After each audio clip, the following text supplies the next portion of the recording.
Hello, everyone, and welcome to Techstrong TV. Today is Tuesday, October 18th, and I hope you're all having a wonderful day so far. I'm your host, William Willis, and in today's show, we're going to bring you some fantastic interviews with incredible guests from around the world. So stay tuned. As always, I'm going to start off with our Techstrong News recap, filling you in on the biggest tech headlines that are making waves. Then we will head over to Alan as he speaks with Anna Bellick, Director of Thought Leadership at Sysdig, and Michael Clark, Director of Threat Research at Sysdig, about Sysdig's newly released 2022 Sysdig Cloud Native Threat Report.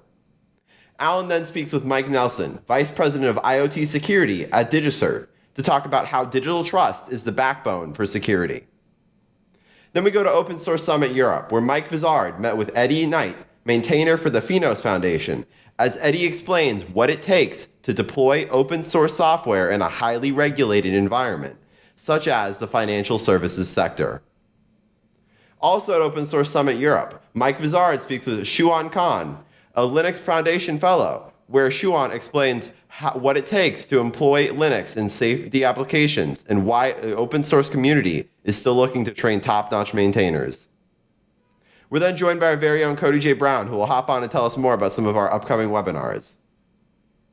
Next up, we are airing episode 2 of our series, Engineering the Change. This series will follow the 3 winners of the Engineering the Change Scholarship Program as they tackle a 10-week intensive coding bootcamp and prepare themselves for careers in software engineering.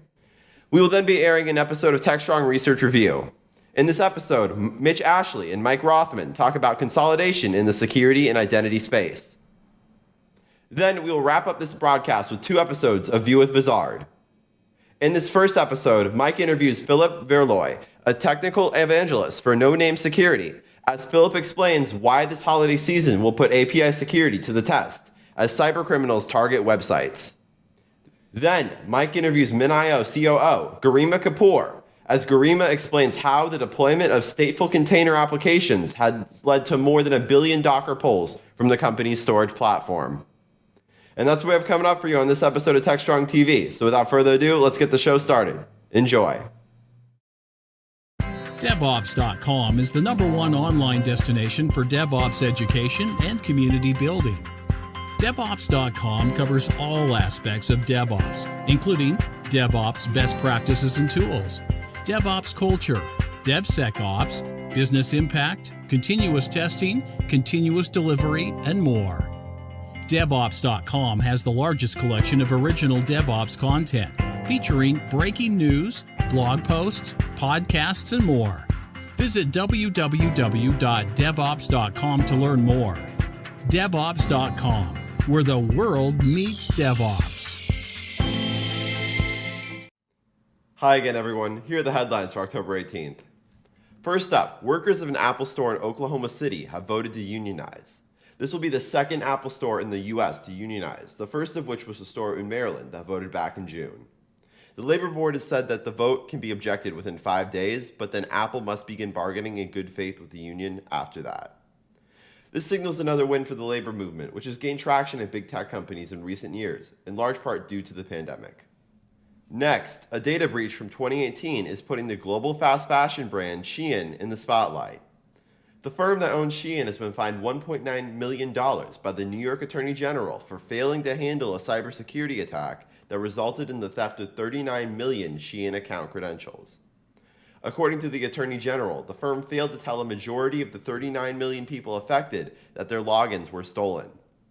Shein has stated that the company is stepping up its security, but this goes to show that the impact of cybersecurity attacks can have on any market, including fast fashion. In other news, Google is expanding its real-world tests of its Project Starline program to include offices of several partners. These prototypes will be available for regular testing started later this year. For a refresher, Project Starline is a video calling booth that uses 3D imagery, cameras, and depth sensors to create a light field display for a holographic video chat platform. Until now, the calling booths were only available in Google's offices, but they are rolling it out to offices such as Salesforce, WeWork, and T-Mobile.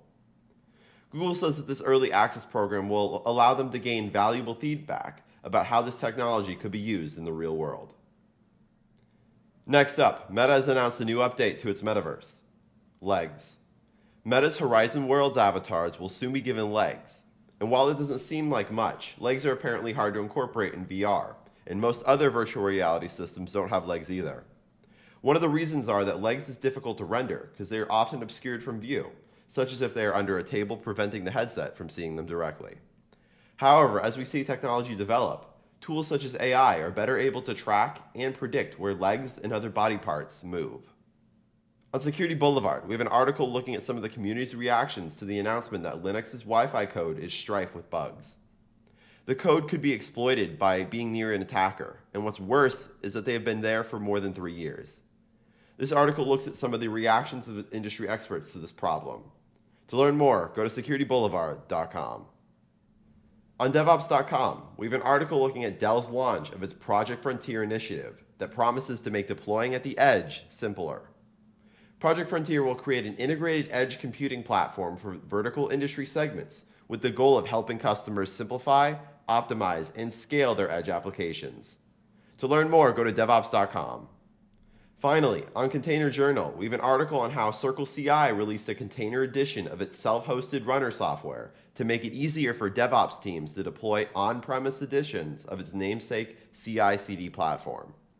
The self-hosted runner is designed to eliminate the friction when it comes to deploying a CI/CD platform. To learn more, go to containerjournal.com. And that's today's Techstrong News Recap.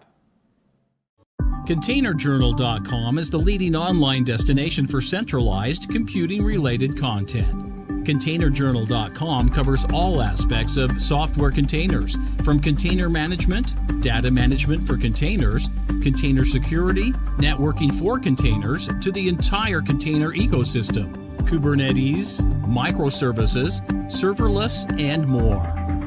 ContainerJournal.com has the largest selection of container-related news, featuring breaking news, blog posts, podcasts, and more. Visit www.containerjournal.com to learn more. This is Techstrong TV. Hey everyone, welcome to another Techstrong TV segment. I'm really happy to be joined by our friends at Sysdig. Sysdig's always in the news and helping, sponsoring, helping us with speakers and information and content, and their much anticipated report is out, and we're going to talk about it. Let me introduce you first, though, to Michael Clark and Anna Bellick.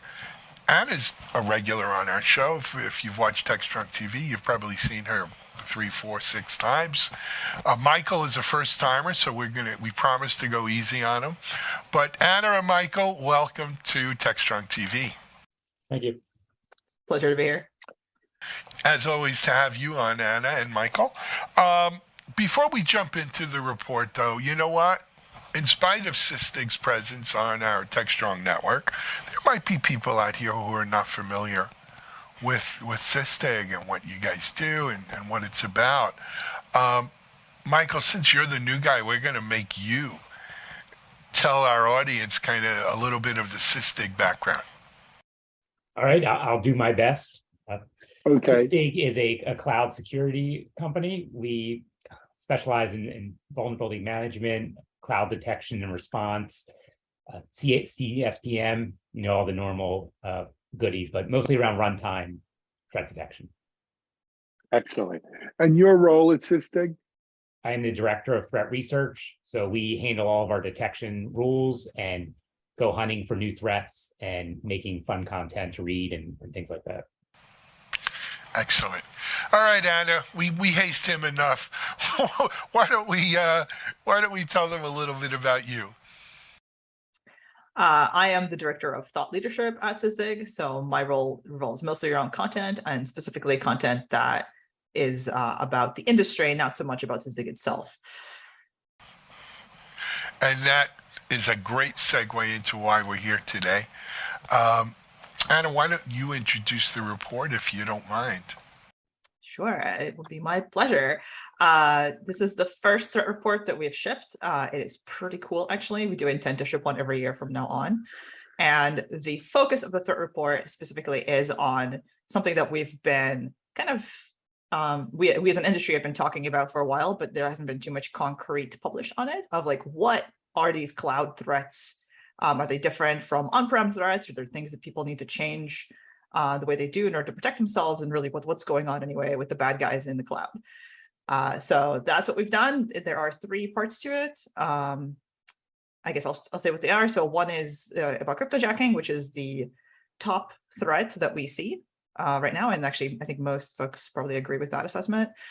So we talk about a specific adversary that it focuses on this. We also talk about supply chain attacks that are now being initiated through Docker containers, which is pretty novel and kind of cool if you're a cynic. And then we talk about how geopolitical and global events can affect how attackers behave. At this point, they can pivot their activities very rapidly using some of the benefits of cloud and automation to move from one type of attack to another in response to something like the conflict in Ukraine. And this is also true. Michael, so you're director of threat research. This is a threat report. I'm going to assume you had you and your team played an outsized role here in this report. Why don't you talk to us a little bit about that and maybe a little bit about what were some of the findings in the report that you think are, Anna's given us 3 areas that I think are important, but why don't we, jump into specific findings as well, if it's okay. Sure. So our team did a lot of it, mostly my team. I only did a small part of it. So most of the credit goes to them. I think the most interesting thing we found was around cryptojacking, and we were able to kind of put a price on how much it costs a victim to let cryptojacking run in their environment. It's often considered like a nuisance malware threat where they may just kill it and start something new and go on with their lives. But we found that, for every dollar the attacker makes, it can cost the victim $53. And that can scale up extremely quickly, especially with the nature of the cloud. And if they're able to spawn new instances of compute, and that way it can get 6 figures very quickly in a matter of days and beyond. So I thought that was really interesting. I mean, think about that. For every dollar the attacker makes, it costs the victim about, what'd you say, 53? Yeah. It's very inefficient for the attacker, but it's all free money to them. So they don't the attacker doesn't care about efficiency, right? He just wants to get as much as he can. And so it works for him. But my goodness, it gives you an idea of just how inefficient crypto mining is to begin with, right? Or how expensive and resource intensive it is. But when it's someone else's dollars, you tend not to care. But how expensive it can get for those victims of cryptojacking, right? And what happens there? It's just not right. I mean, it's crazy. The dollars go really quickly. I wonder if the recent downturn in cryptocurrency has this made for more cryptojacking, or are people saying it's just not worth it? I think it just makes for more, like they'll try to earn it by more quantity because there's still very little risk compared to other types of malicious activity. Like I don't see news stories about people going to jail for cryptojacking and things like that compared to ransomware. So it's a matter of they scale up to make up the shortfall. But at some point it will become not worth it, depending on regulations and the price of things. But for now, we just see it increasing. Got it. Was there any particular, you gave the $1 to the $53 cost. Any other specific metrics in the report around cryptojacking that you want to call out? I think we scaled it up based on one of the adversaries we were tracking. We found a large amount of their wallets, and we were able to see how much they actually made.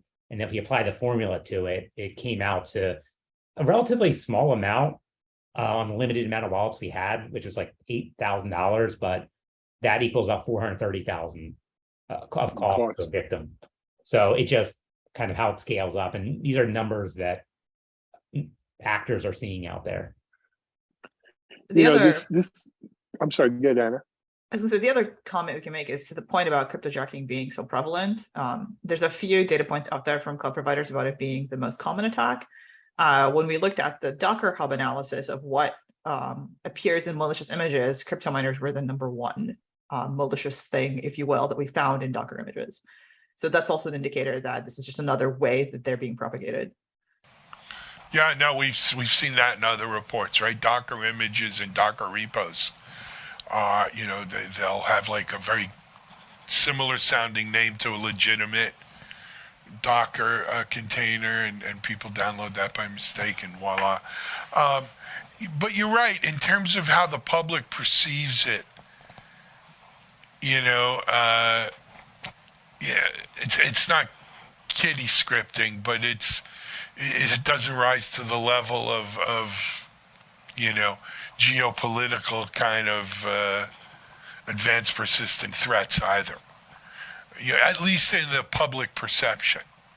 Right. That's fair. I mean, I think we have to be a little careful about how we think about it going forward, though, right? Because this $430,000 impact number, for example, the cloud provider does incur that cost, right? Like, it might not seem like much to a cloud provider, but if it happens often enough, that's their infrastructure that's being wasted, basically. So at some point, they're going to stop forgiving those amounts. And then you have to ask yourself the question of, like, is your cyber insurance going to pay out? Are you going to pay out of pocket? Like, what's going to happen when they come asking for that money and they're not willing to forgive it anymore?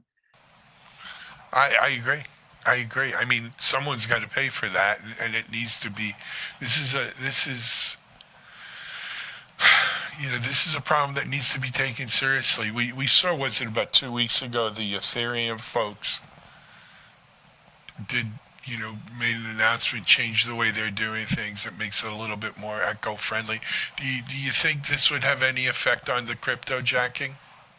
No, because most of the threat actors we see don't use Ethereum or Ethereum-based coins. They use Monero and other privacy coins that make it difficult to track. So they still use computational mining versus the proof of stake that Ethereum changed to.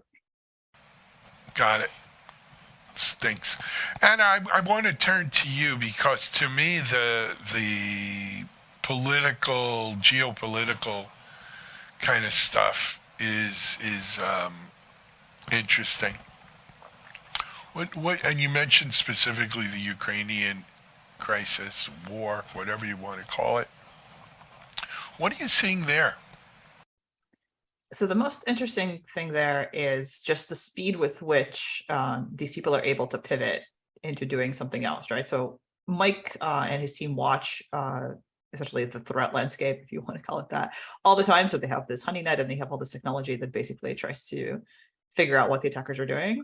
And most of the time they're mostly cryptojacking, or at least they're doing things that are financially viable for them because they're financially motivated and they want to make money. The APT threats tend to be a little more nuanced. And so most attackers you're going to find are not going to be APTs, right? However, what you see with Ukraine is essentially right around the date of this conflict, which I believe is February 24th, right? There's this huge shift from cryptojacking to DDoS. And DDoS, for anyone who doesn't know, is denial of service or distributed denial of service.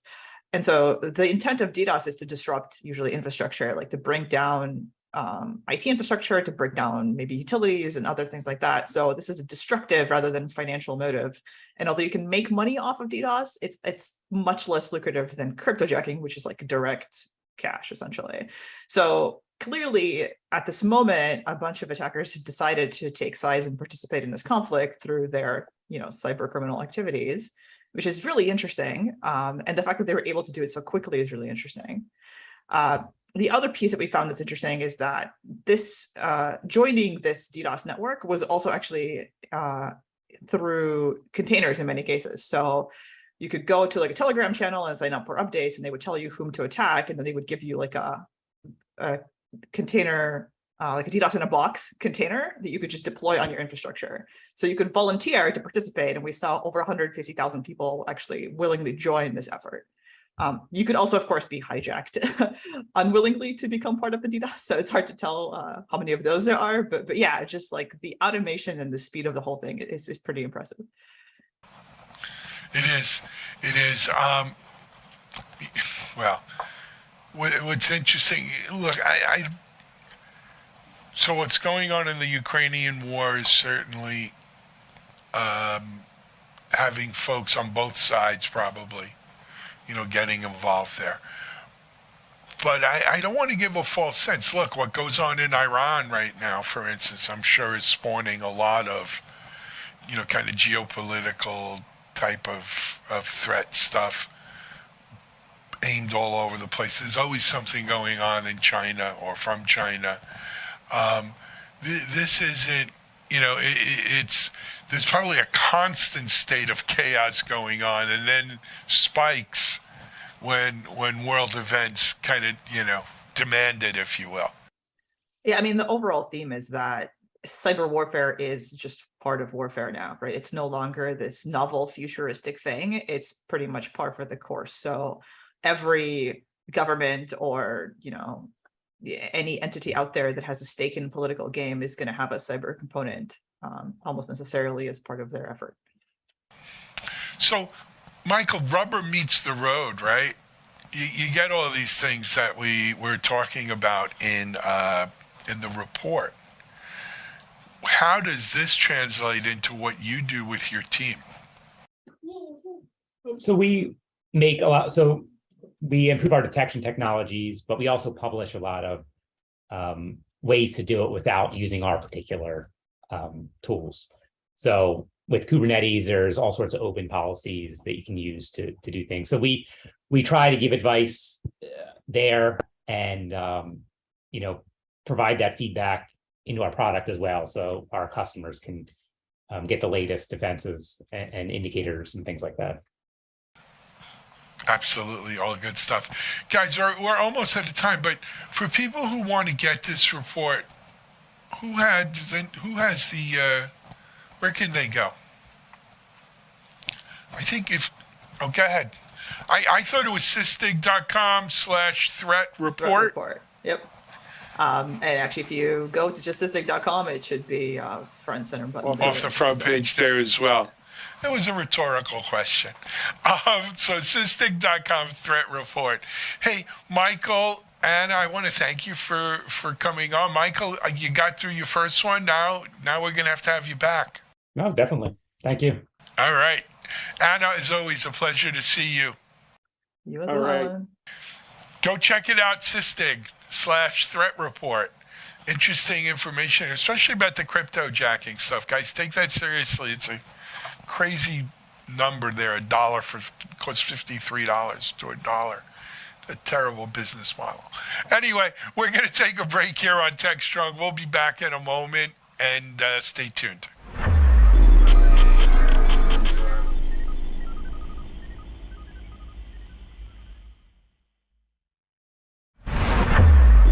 This is Techstrong TV.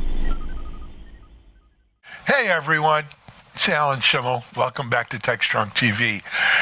I'm joined by a friend of mine. He hasn't been on Techstrong with us.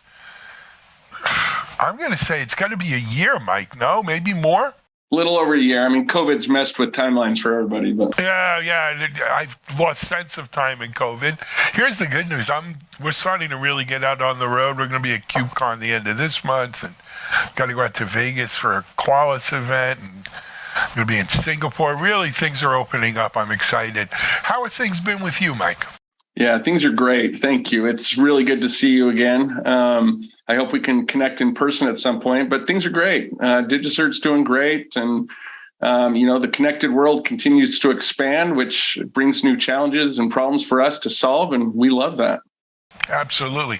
Maybe RSA in April, I'm thinking. I love it. I'll be there. That would be a time for you. You're usually there. Yep. And you know what, Mike? I feel like we really should. I just said, hey, here's my friend Mike. Mike, why don't you tell people a little bit of your background and what you do at DigiCert? Yeah, thank you. So I'm at DigiCert. I'm the Vice President of IoT Security, and I lead our go-to-market effort, what we're doing, the strategy to help secure our ever-expanding connected surface with devices. We work in all critical infrastructure. DigiCert as a leader in digital trust. our role is really to help secure the connected world, and that's everything from devices to internet connectivity and everything in between. And so that's my role. I really look through the lens of connected devices, but at DigiCert, we do a lot more than just that. And it's great. Absolutely. And DigiCert, of course, is a leader in that whole field. Mike, we have coming up next month, middle of next month, I don't know, I think it's our 6th or 7th annual DevOps Experience virtual event. And this year, every year we try to say, what's fresh? Where's the action happening? And this year, we have a couple of themes. One is DevOps at the edge and beyond. And the other is what we're calling the DevOps of things, right? Because you're right, the connected world, as you called it, I forgot what the time frame is. At 2030 or 2025, there's going to be 55 or 56 billion devices connected to the internet. And, they're everything from the ones you expect, your computer and phone, to maybe the ones we don't expect, everything in the smart home and the smart house and all of these connected devices, as well as, look, you go to a hospital, everything's connected, right? All the medical devices and scientific and manufacturing. I mean, it's an explosion. Yep. And like everything else in today's world, you can't have nice things without security, right? We've got to secure these things. And oftentimes, security starts with identifying a device, right? And having a trust that this device is what it says it is, and where it is, and what it is, and so forth. And that's really where you guys come in. Yeah. Why don't you? I laid it out for you. There's your prompt. Yeah. Run with it. No, hey, I'm enjoying what you're saying. You're speaking my love language here, Alan. Yeah, we talk about at DigiCert, we talk about digital trust, and I get asked a lot, kind of, what is that? And DigiCert really is the largest trust company in the world. We carry a large responsibility with that responsibility. And I define digital trust. I think there's a handful of buckets. The first is around standards. I think that standards can help achieve digital trust if standards are created in the right way. And so DigiCert is active in standards development bodies in all different industries. I think we're going to talk briefly about some exciting ones that have made headlines recently. Digital trust is also about compliance and operations. How do you manage your security? How do you do it in a way that is agile, that can be updated, that, because security is a continually evolving game, and building trust in a way that can be agile and can be updated and can be made better as technology evolves. Digital trust is also about trust management, having the tools and the ability to manage your security, whether they're credentials like certificates, whether they're processes like code signing, having the ability to manage those processes effectively. And then finally, it's having the technology to actually secure, to authenticate your connections, to encrypt your data, to ensure that you're doing that not just with your core. Historically, it's been about IT, right? It's the IT security challenges. But now as operational technology, as devices get connected, making sure that you're extending the trust to the edge, which sounds like is a topic you guys are going to be diving into at the session as well. Absolutely. Which is really important. And that really makes up the building blocks of digital trust. And DigiCert, we play in all of those buckets, and we help really to make sure that as the world of connectivity grows, that there are solutions that can scale and help consumers engage with confidence that those connections can be trusted. I love it. And not all situations are created equal, right? And we start talking about, devices, Internet of Things kind of devices. We start talking about stuff taking place at the edge. Though the security issues are relatively kind of the same, it's an issue of trust, etc. The form factors are such that it makes it harder right? This isn't the same as locking down or putting your certificate on a server or a laptop or something, or even a phone, right? The form factors, the headrooms, everything else, demand a little bit more attention to detail, let's call it. A little bit, you got to think a little bit more to make it fit, do its job without interfering with the underlying functionality of these devices, which, can be mission critical kind of stuff. Yeah, I mean, you think about like a cardiac device that's embedded within a patient, has exactly 15 to 20 year battery life. Running crypto algorithms on that can deplete that battery. So how do you do security in a way that enables that device to maintain its functionality for the duration that it's intended to, but also protects and make sure that that critical life-saving device can't be compromised? And you can do that, but you have to walk into it in the right way. You have to take the right measures and be really strategic and smart in how you approach that. Absolutely. Hey, Mike, I want to focus in. You guys released some news recently. Exciting for those of us in the home automation. And who doesn't have any home automation at their home? So look, I have a lot of security friends who, being security people, refuse to put any home automation in the house because they say, the security issues, they won't do it. But the overwhelming majority of us are, I've already started that move and are moving towards, having connected devices at home. And there's been some news there, and DigiCert's right in the center of it. Share a little bit. Yeah, really exciting news. Last week, the Connectivity Standards Alliance, which many of your viewers may know as the Zigbee Alliance, they recently went through a rebranding. They're now known as Connectivity Standard Alliance. Last week, they announced the release of Matter 1.0. And Matter is that standard that you're referring to. It was about a little over 3 years ago where some of the tech powers in the smart home space, Amazon, Google, Apple, some other Samsung, Panasonic, Comcast, most of them are now on board, but they realized that there was a developing problem, which was what you experienced. Many consumers were buying smart devices and they were trying to connect them to their Alexa or to their Google Home, and some would work and some wouldn't.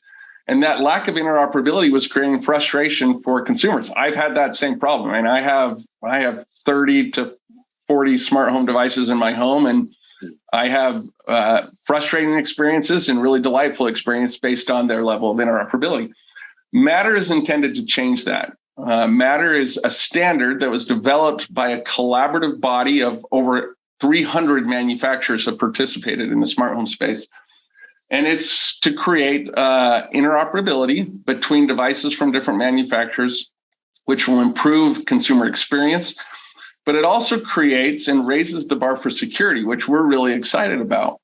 It requires a lot of good security best practices like code signing, authenticating connections with certificates, having robust immutable identities that are established early on in the supply chain and that are carried through the life of the device.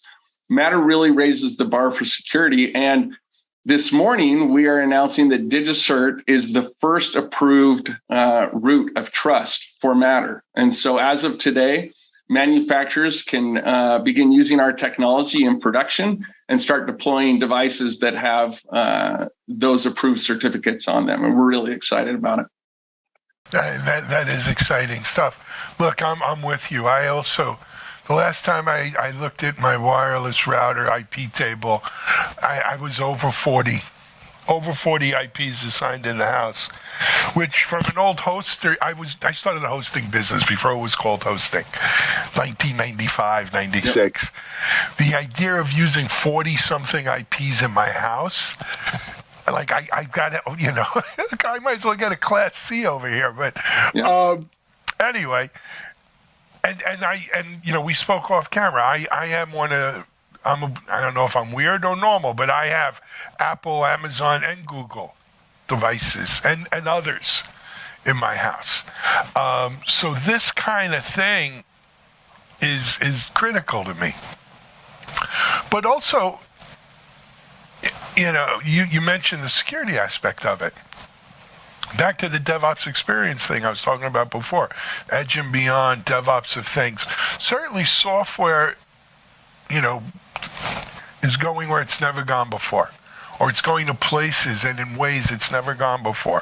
DevOps is enabling some of that in the way we're developing. But security is sure to follow, right? Because you can't have software out there without the security aspects of it. And without getting maybe too technical, or if you want to get a little technical, I know you're a technical guy.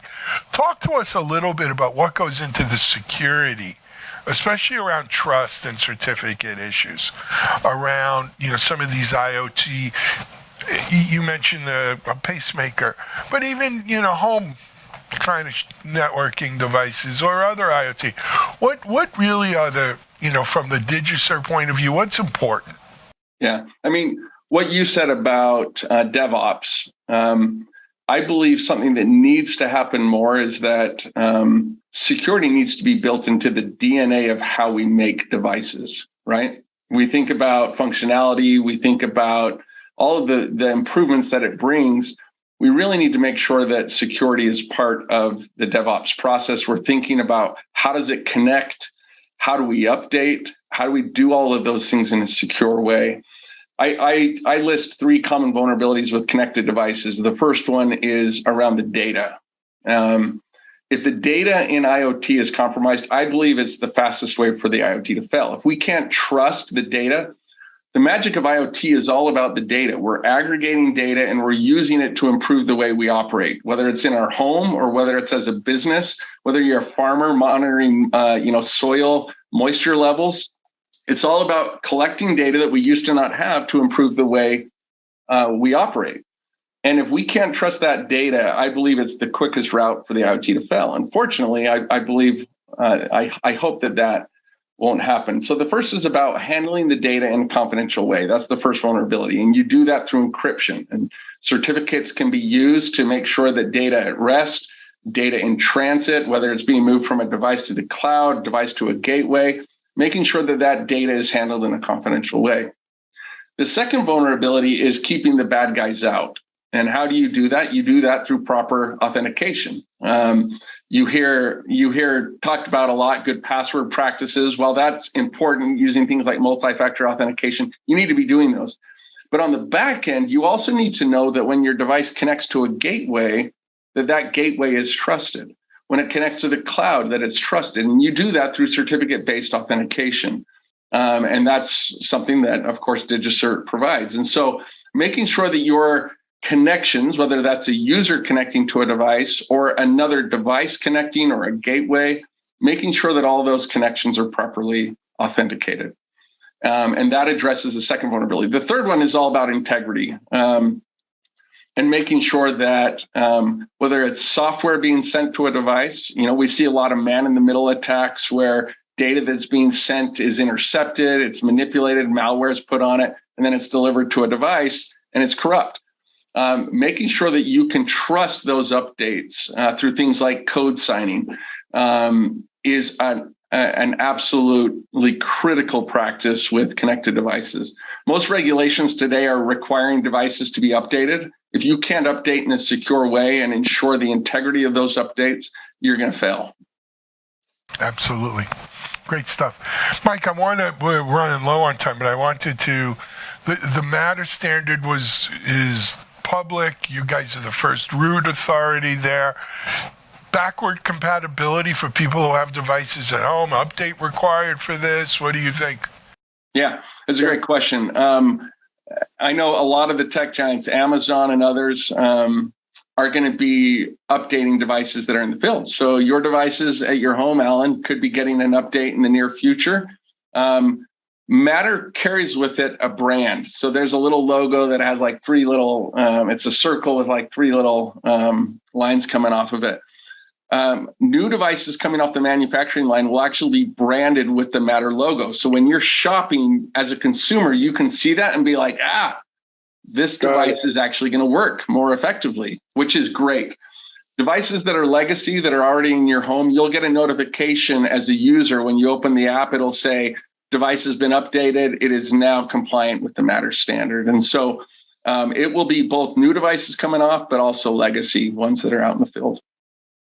Great to hear, man. That's good to know. You know what? For all I know, they're being updated at my house right now. It's the magic of DevOps, right? Yep. All right. Mike, I want to thank you for coming on. It's great. Let's not wait a year to have you back. Well, hopefully I'll see you in April. Let's do it at RSA. That would be great. But even then, you want to come, if you got something good before, come back and keep us posted, okay, man? Awesome. Alan, it's so great to connect with you. Yeah. Hold on, Mike. Hold on. All right, I'm holding on. Mike, for people who want to get more information on Matter and the whole IoT certificate thing, other than going to digicert.com, is there a specific section of the site they should be looking at? Yeah, we actually we had an educational webinar recently that you can get access to on DigiCert's website, so digicert.com, and then we have a page that's dedicated to Matter that's easy to navigate to. The Connectivity Standard Alliance also has a website that has a lot of good information. They have a GitHub repository where if you want to dive into the details of the standard, you can get in there, you can read through the standard, the certificate policy, all the things that are there are available for public viewing. So DigiCert's website's full of good information, and then the Connectivity Standard Alliance is another great resource. Perfect. Love it. Hey, Mike, thanks for joining us. We'll see you soon. We're going to take a break here on Techstrong. We'll be back in a minute.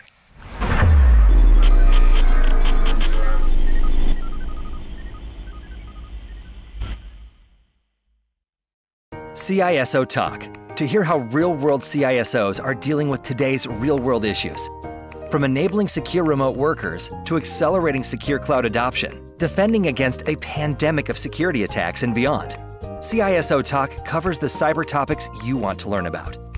With your hosts, Unisys CISO Matt Newfield and MediaOps CEO Alan Schimmel, featuring a revolving panel of CISO cyber experts.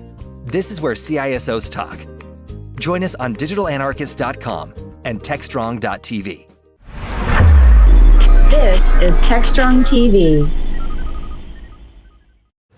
Hey folks, we're back at the Open Source Summit in Dublin, and we're here with Eddie Knight, who's the Chief Developer Advocate for Sonatype, and he's also a maintainer of the Finos project.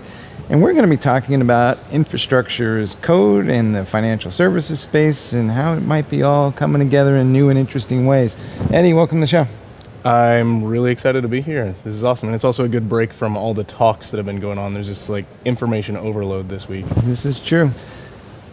So you guys are working on a project that involves setting up some infrastructure as code tools. Is it brand new tooling, or is it extension specifications that I think will address some of the security concerns people have been having with those tools for the financial services space? What are you guys up to, and will others benefit from this? Yeah, okay, that's a lot. Last one, your last question. Can anybody outside of financial services benefit from this? Yeah, absolutely.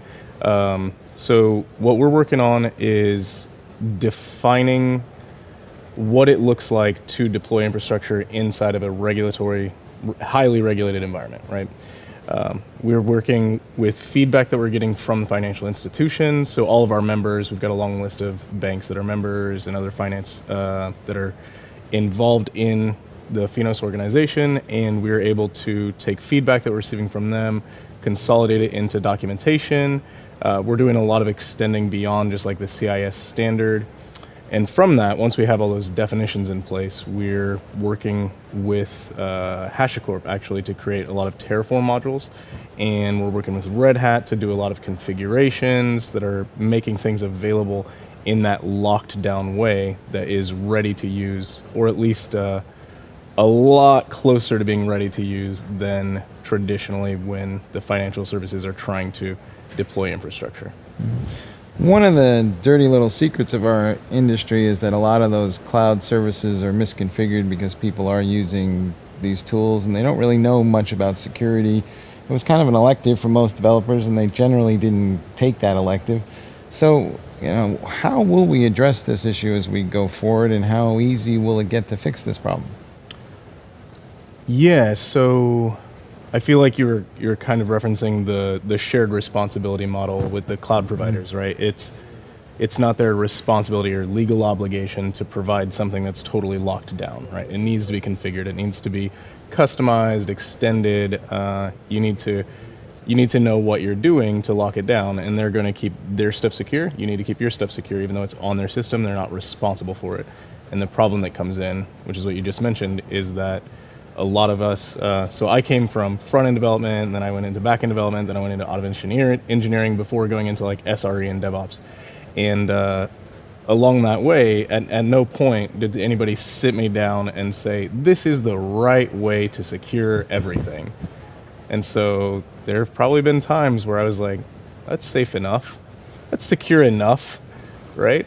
Ship it. But inside of the financial services organizations, that doesn't fly, right? We need to do a lot more work, a lot more regimentation. And that's why we have these like miracles to get 30 days. Like, oh my gosh, you deployed something in 30 days. Like, that's amazing, right? It usually takes like 3 months, 6 months. It's like, well, no, like some of us are getting it down pretty low to where once everything's finished, 30 days later, we can deploy it.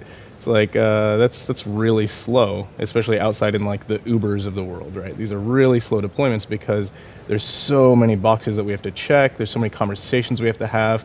I have to explain it not just to my peers and my colleagues, but I have to like write an entire document and submit it and get it reviewed by other people in the organization that I've never met before. And they need to look through that and say, yes, I agree with you that that's a good way to secure it.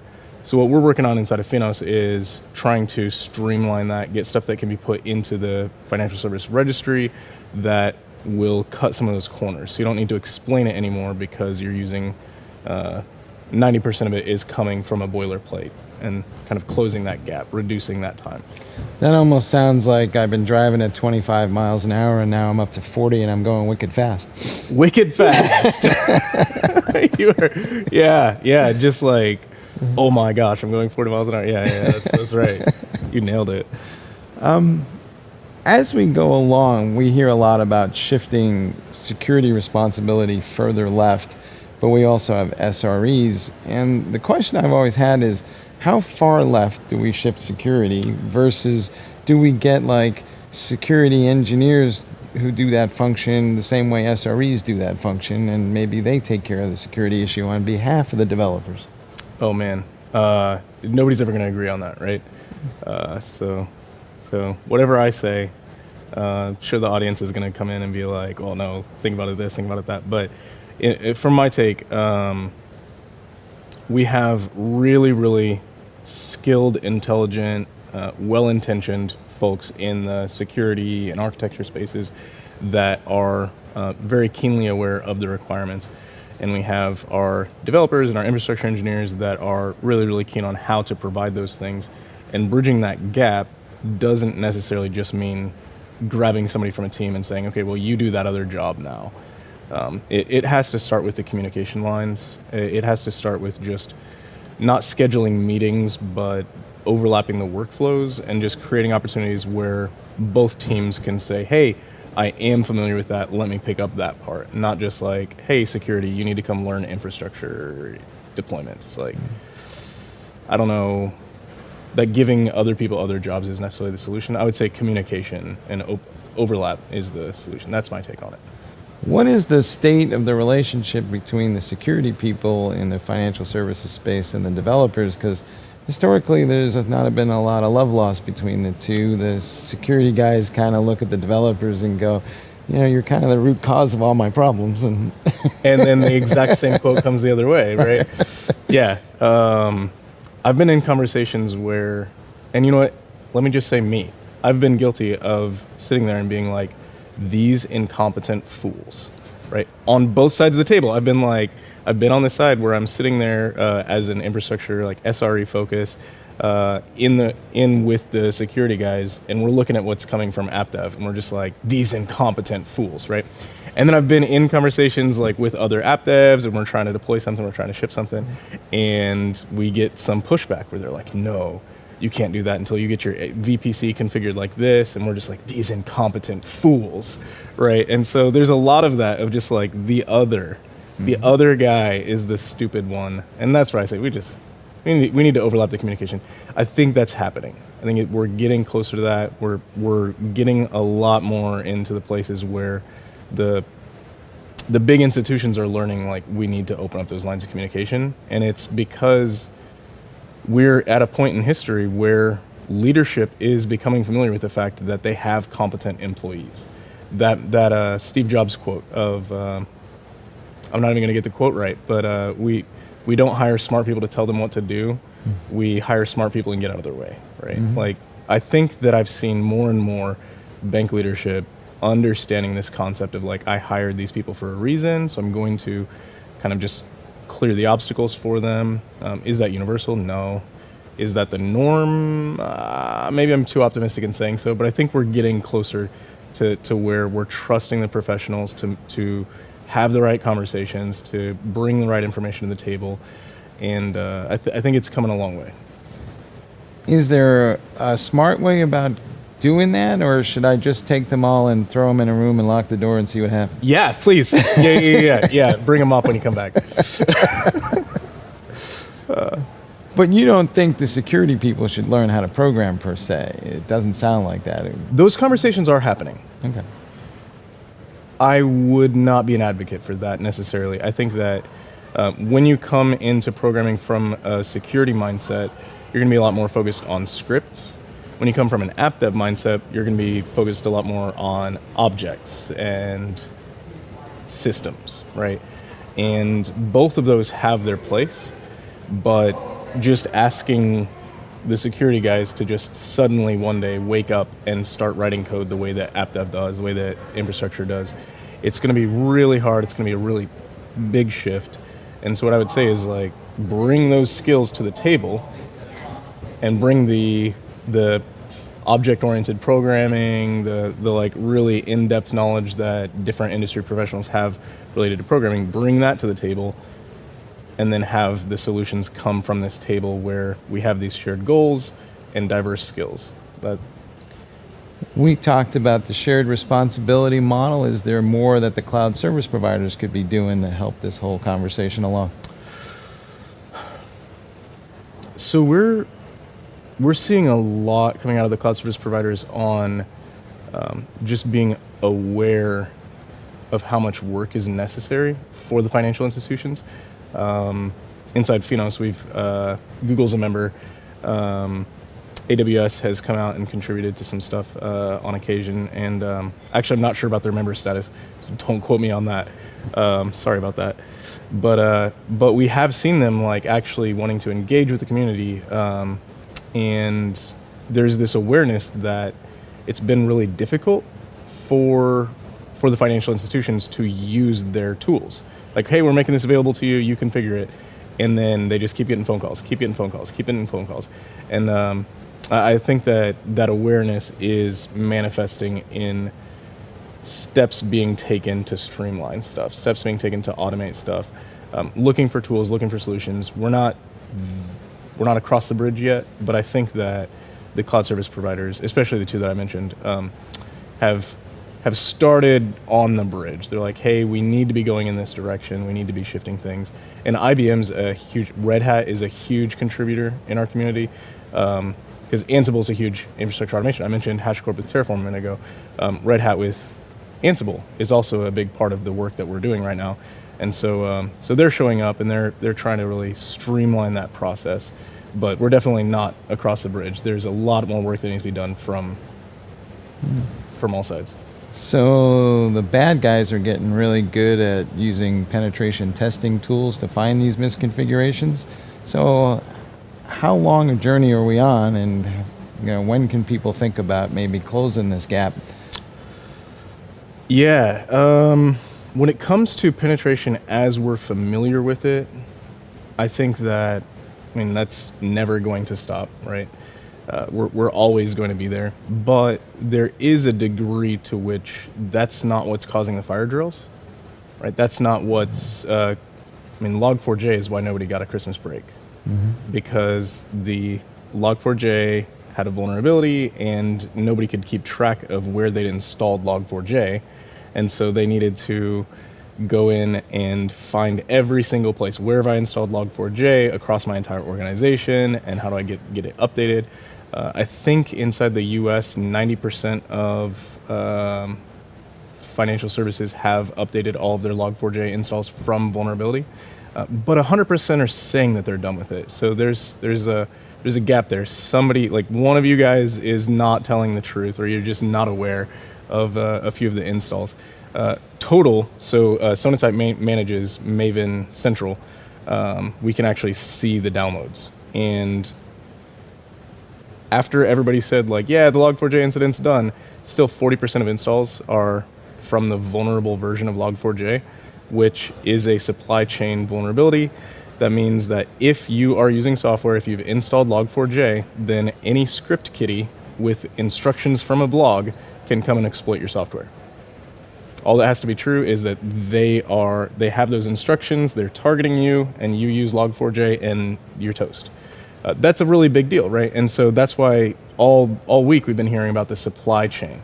So traditional penetration is absolutely something that we need to be aware of, but I think we also have a lot of skills in that area. A lot of people are coming to the table with an awareness of how to respond to these things, whereas the supply chain dependency is a relatively new topic. It's like really skyrocketed over the last 2 years. Sonatype's been doing it for 15 years. We've got a whole software suite on that. I'm not going to go into that, but it's the topic right now. It's the hot topic. That's the thing that is going to be causing a lot of the gaps that need to be closed.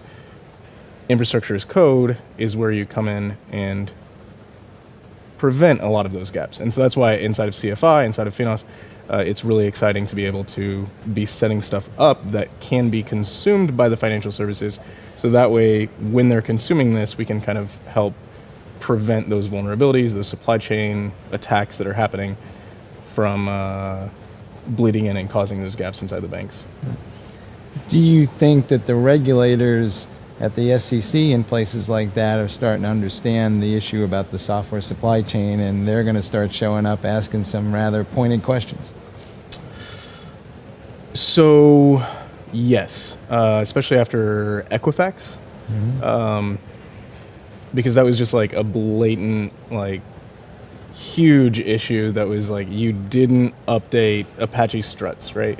Like you didn't update struts, and now everybody's social security number just got released to the dark web. Like that's a huge issue because you didn't update your software. There is a known vulnerability. You didn't know that you had that vulnerability because you didn't do the diligence to track it.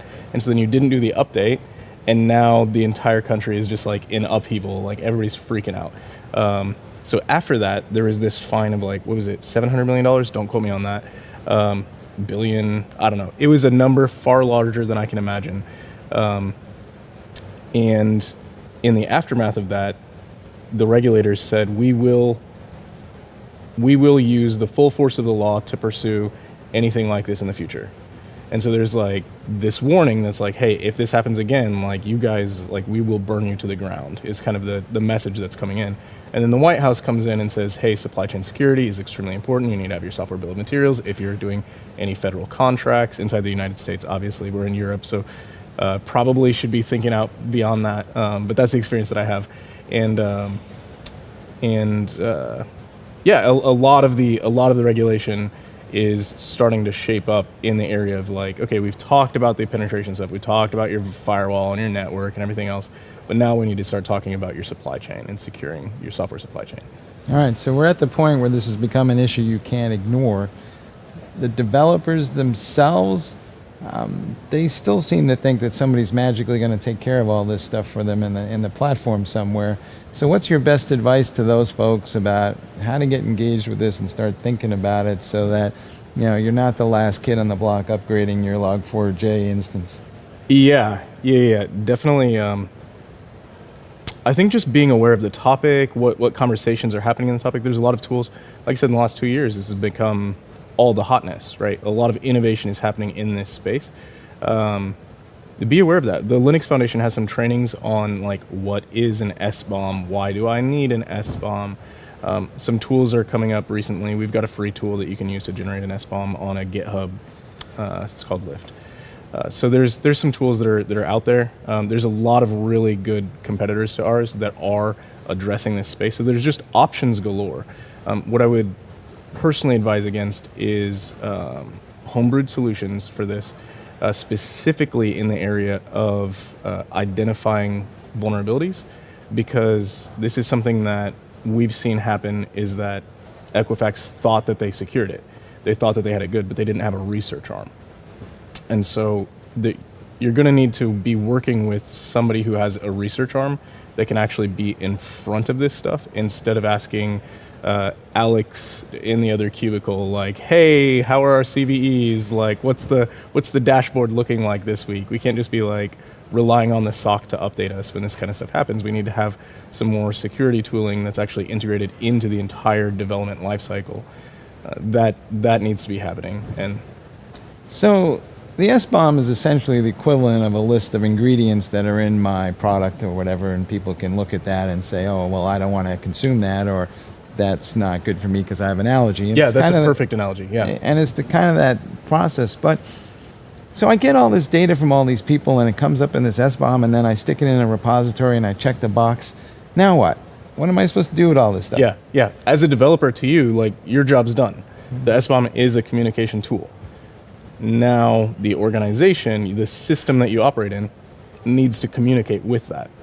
We need to get it integrated into other tools that are actually going to say, like, okay, based on what you're telling me, this is how we're going to respond. We're going to red light, green light, yellow light based on what we're seeing in here. If you only ship it at the build stage, like, you're going to check that federal box for the US.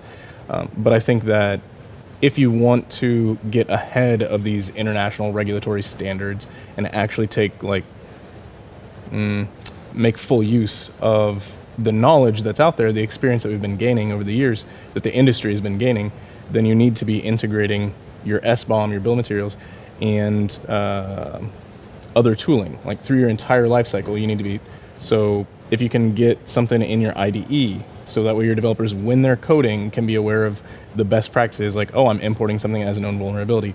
If you can get something at the pull request stage, like, oh, cool, I auto-generated my SBOM, so when I changed my code, the SBOM is getting updated, right?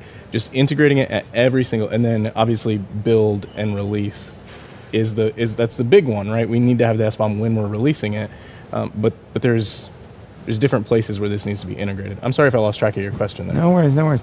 Hey guys, so you heard it here first. Basically, we're about to play a giant game of red light, green light, 1, 2, 3. Eddie, thanks for being on the show.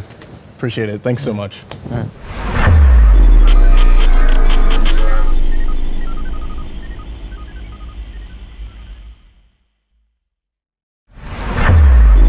This is Techstrong TV. Welcome back to the Open Source Summit in Dublin, Ireland.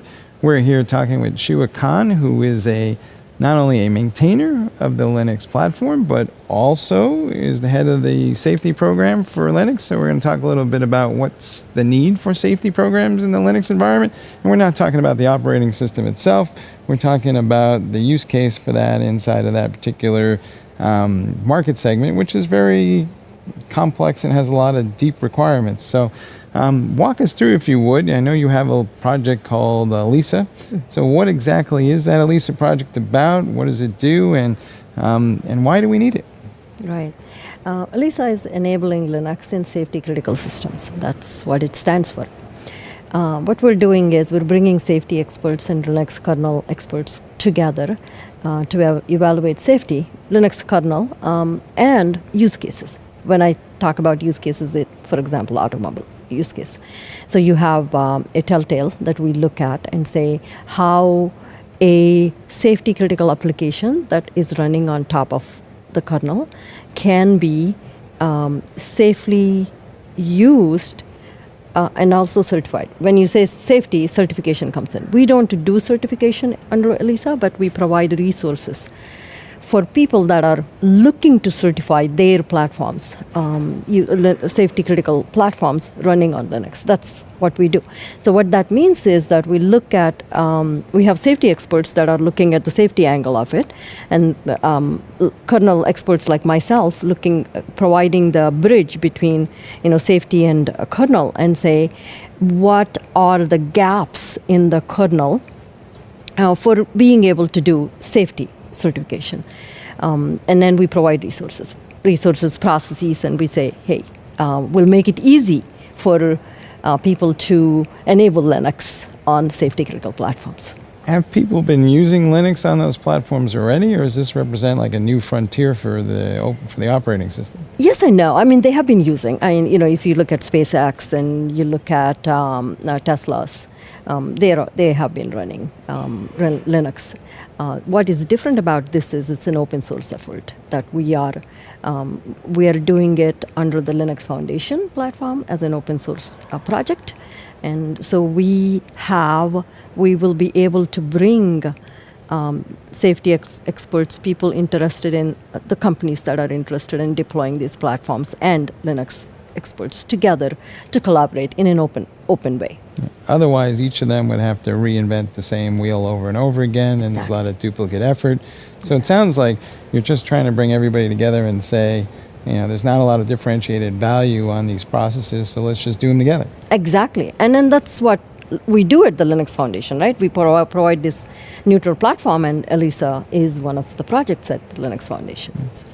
Do you think that in the future, regulators will be asking tougher questions about this, because we are starting to see more use cases involving automotive and healthcare and things that they typically get involved in? So will the bar get raised as maybe some of the regulators get more aware of these issues and start asking these more difficult questions, shall we say? Right. So that's the process, right? So that we are, when regulators ask the tough questions, they won't ask us per se under ELISA, but people that are providing those platforms, deploying the platforms. They will ask questions. Regulator will go and ask the product teams, right? So what we are here doing is that we are going to help the product teams and then integrators that do this work. So we are going to say, hey, here are the resources, here are the processes you can follow to make that process of answering questions easier. And as far as I know, it gets very expensive to answer those questions because there's a lot of lawyers involved and all kinds of people asking questions. So is part of this goal is just to kind of reduce the cost of building platforms and for this use case? I wouldn't say reducing the cost per se, making it easier. Cost depends on a lot of other factors, right? So what is going into that product, and what are the components going into the product? What does the maintenance look like? But making the process easier, not necessarily reducing the cost. I mean, using Linux itself reduces cost. It is Linux operating system you're putting. That in itself is. After that, what you build on top of that is the cost that companies. Right. There's a lot of paperwork in that process that could be streamlined. Right, right. Yeah, you're talking about the legal process. Yes. Yeah. So we are not getting into the legal process at ELISA. We provide resources. So it is up to the member companies or people that are using building them have to. So you're kind of like the lending library for all this stuff, and you can say to folks, this is how you're going to figure out how to answer those questions. Exactly. All right, great. We provide, absolutely, knowledge base. So now you also do a lot of work where you're trying to recruit people to be part of the maintainers of the Linux kernel projects. Mm-hmm. What are you looking for? What types of people do you need? And are you still looking for people, or is this kind of I would think it's kind of a high honor to work on that. So maybe you got to be of special talents to do it. So it's I would say bringing new talent diversity and talent into the Linux community and the other open source project, making it easier for people the new developers to access and resources to learn and improve their open source skills. And that's what we do. We are providing. It's Linux Foundation mentorship programs. That's the umbrella. I oversee the project at the Linux Foundation level, but we have lots of projects, not just kernel. We have CNCF, Hyperledger Network. I mean, any open source project you can recruit new developers. So what happens is that we are, as you know, Linux kernel, all of the developers, all of us are getting closer and closer to retirement. Right? So we need to bring new people in. And what is the best way to do it is that we train them as experts. We train them in how to participate in the open source community, because it's a different skill set, being able to work in open source, being able to learn to interact with open source communities, and how do you get your code in. In companies, right, new developer joins the new company, they'll show you the way, how the company works, employee orientation, whatnot, right? That is well defined. But open source, there is no rule book. Mm-hmm. And you start working, and it is self-motivated, self-selected group of people that come in and want to participate in open source. So what happens as a result is a lot of people don't know where to start.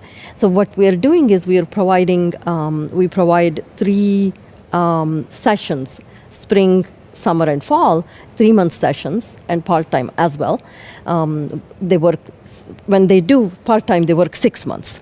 And when 40 hours, 20 hours kind of situation. And we provide that opportunity for everybody, even people that want to say they're doing web development, but they want to do kernel development. So we say, hey, come on board, as long as you meet the requirements for the project. For kernel, it would be knowing C language, and it's basic requirements. You can learn, and then we'll train you. So at the end of this program, then they can sit back and say, when they come to an issue, they'd be like, well, what would Shua do? And then they'll just follow the guidelines, right? Right. So the program, yes, 3 months we work together, right? Mm-hmm. So they fix bugs. Some of them fix bugs in the kernel, and then they will have patches in the kernel. So they will have authorship, and then they will have signed offs in the kernel. So they can call themselves kernel developers, and then yeah. Do you think a lot of people would contribute more, but maybe they're just intimidated by the whole process, or they don't know, to your point, where to get started? And to your diversity point, we need to figure out a way to maybe reach out and encourage them more to kind of volunteer, because on their own, they're not quite going to go, who do I call? Right. So that's really what it is, right? So we're saying, okay, we're kind of opening that door for them a little bit and say, hey, come on in. We have all these resources. We have structured program that you can come in and do the work, or we provide webinars series, which are free webinars for kernel space that we provide. They can go and self-study, and then at the end, once a year, we do virtual mentees showcase. We connect, the mentees come in, and all the graduates come in, and then they talk about what they have done, and then we have member companies, employers sitting in and watching. So we are connecting that. So we kind of do all that. Are you finding more people in different geographies? Maybe there's some brilliant kid sitting in Africa somewhere that nobody knows about, but are you going out looking for those types of folks that are all over the world? Right. So we do outreach. We go and look for people. Last summer we did, within US, we went to historically black colleges, and then we did an outreach. And the word is getting out, and then we are seeing more and more people from different geographies that we haven't seen before. Africa, Middle East, and China, Japan, and Southeast Asia. And we are seeing more and more participation. Brazil, for example, we have a good group of students and then participants that come from there. So it is growing. It's been 3 years, 3.5, coming up on 4. But yes, we are seeing more and more people coming in and then completing, and then it changes their life because some of them get hired on, or they get opportunities open up for them. Mm-hmm.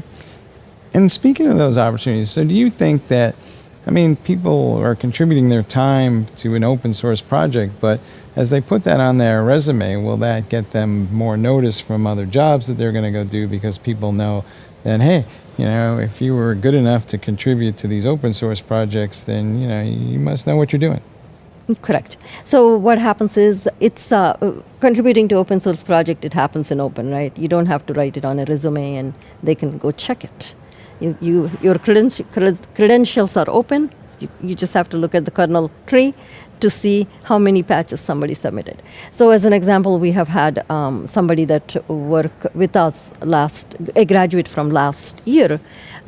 They were trying to go find a position within their company doing kernel development, and the program brought them they were able to successfully do the transition within their own company, going into another organization and being able to do kernel development. So even within the organization, sometimes this gives just that little bit of a lift to say, hey, you proved yourself, so come on, you can come in and work in the kernel team, for example. Are there attributes of those people that you look for, or things that you wish that they would do more to be prepared to be in the mentorship program? Some of the things, especially for kernel, one thing that's happening is universities and such, we do C. So a lot of the universities are not teaching C. I think the US, a lot of that happening. But in some places, they do. So it would be, I think it's a process. A lot of students, they already know C, they come in and do that. I don't know if you need a special preparation for that. We also screen them, and we give, you need to meet basic requirements. So for kernel, I would say if you are really looking to get into the kernel development, spend a little bit of time ahead of time learning C and shell, and so you can kind of fly through and then go through and be able to do the kernel development. All right. Linus Torvald this morning at the event was kind of signaling his affinity, at least for Rust. So is that something we should be thinking about going forward? Yes, that would be something I think all of us, including me, I have done a little bit dabbling, but I'm thinking I need to start doing that. If I'm getting Rust patches, I need to be able to go review them. So yes, absolutely. Absolutely. So. As we go along, there's always this focus on, do we have enough talent? Do we have enough skills out there? Do we need to do better education? Not just your side of the training, but all across the schools and universities. Or do you feel like we have enough talent, or are we just too short and we don't know it, and we're not really driving enough people into the STEM programs, and we're not really doing this in a proactive way that we should? So, yes and no. There are people. I would like to see more diversity, especially gender diversity. We are primarily, if you look at the kernel, we are primarily North American centric. There are a lot of Europe, North America, and then we are adding other diversity. But gender diversity we do better. We have about 10%, which is in the kernel, which is much better than a lot of the other projects, but we can do a lot better. So how do you do that? That's a complex question. I think that it has to start in schools, especially middle and high schools, and that's where the STEM is making inroads. Is it enough? That I don't know. I think there got to be a lot more of that happening in high schools. And the local school district that I have, I keep going to their career. I volunteer on their career forums, and then I go in there and talk about, hey, you really need to think about open source, because we're already there. And then if you don't educate you can educate. There are a lot of career-focused programs, even in high school. but open source is something that you want to put it on, make it a priority to talk about. And some schools are doing that, but I think there has to be a lot more of that happening. Some of this is even down at the grammar school level in the way we teach math. Girls start to check out around the 7th, 8th grade, and then the reason for that isn't the math. The reason for that is just kind of the way that the culture of the class is structured. And, more often than not, the teacher's male and the guys are much more zoned in on that from their families or for whatever reason it is. Is there some way to talk about math and computer science differently so that we're not turning off 50% of the population so early in the cycle when they could be, contributing as well as anybody else? We have to do that. Yeah, definitely. We have to start at very early age. We need to encourage more, and that's where STEM is coming in. And some of the STEM programs now, I'm seeing that some schools and such, when they are starting STEM earlier, even in kindergarten. And I have 2 boys, they're spread 7 years apart, but I could clearly see how soon they are starting STEM. When my second one came around 7 years later, they were starting in 5th grade and 4th grade, so which is great, right? And then also I'm also seeing that some STEM classes, they are saying it's for girls only. So I guess that is kind of promotes them to be speaking. They are not intimidated. Maybe, I don't know. I haven't observed in the classroom. I don't know how that affects them. But there has to be definitely has to be a mindset shift in not pigeonholing people and saying, okay, you're good to do this, or you're only good for this kind of thing. And then there has to be more support system too. All right, folks, regardless of race, creed, gender, you too can grow up someday to be a Linux Foundation Fellow. You just kind of have to get started somewhere along the line, and they're trying to make it as easy as possible. Hey, thanks for being on the show. Thank you. All right. Thanks for having me. And we'll be back in a couple of minutes.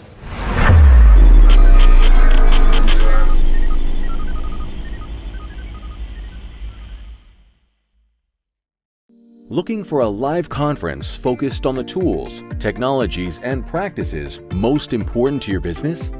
Innotech conferences are live one-day business and technology conferences highlighting the latest in trends for IT leaders, developers, and IT professionals.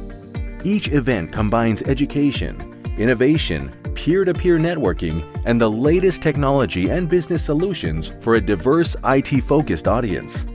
Innotech conferences occur throughout the year in strategic regional locations, bringing together technology professionals from various industries to learn about the solutions, practices, and tools impacting their day-to-day work and gain insight into what's to come. Presenters at Innotech conferences are selected and curated to ensure each session provides the most up-to-date and relevant information without any hype. Whether you're interested in digital transformation, cybersecurity, cloud, IT leadership, or DevOps, Innotech conferences deliver. 2022 events are scheduled to be held in Austin, Dallas, Oklahoma City, Houston, and Washington, D.C. Innotech conferences are produced by Techstrong Live and powered by Techstrong Group.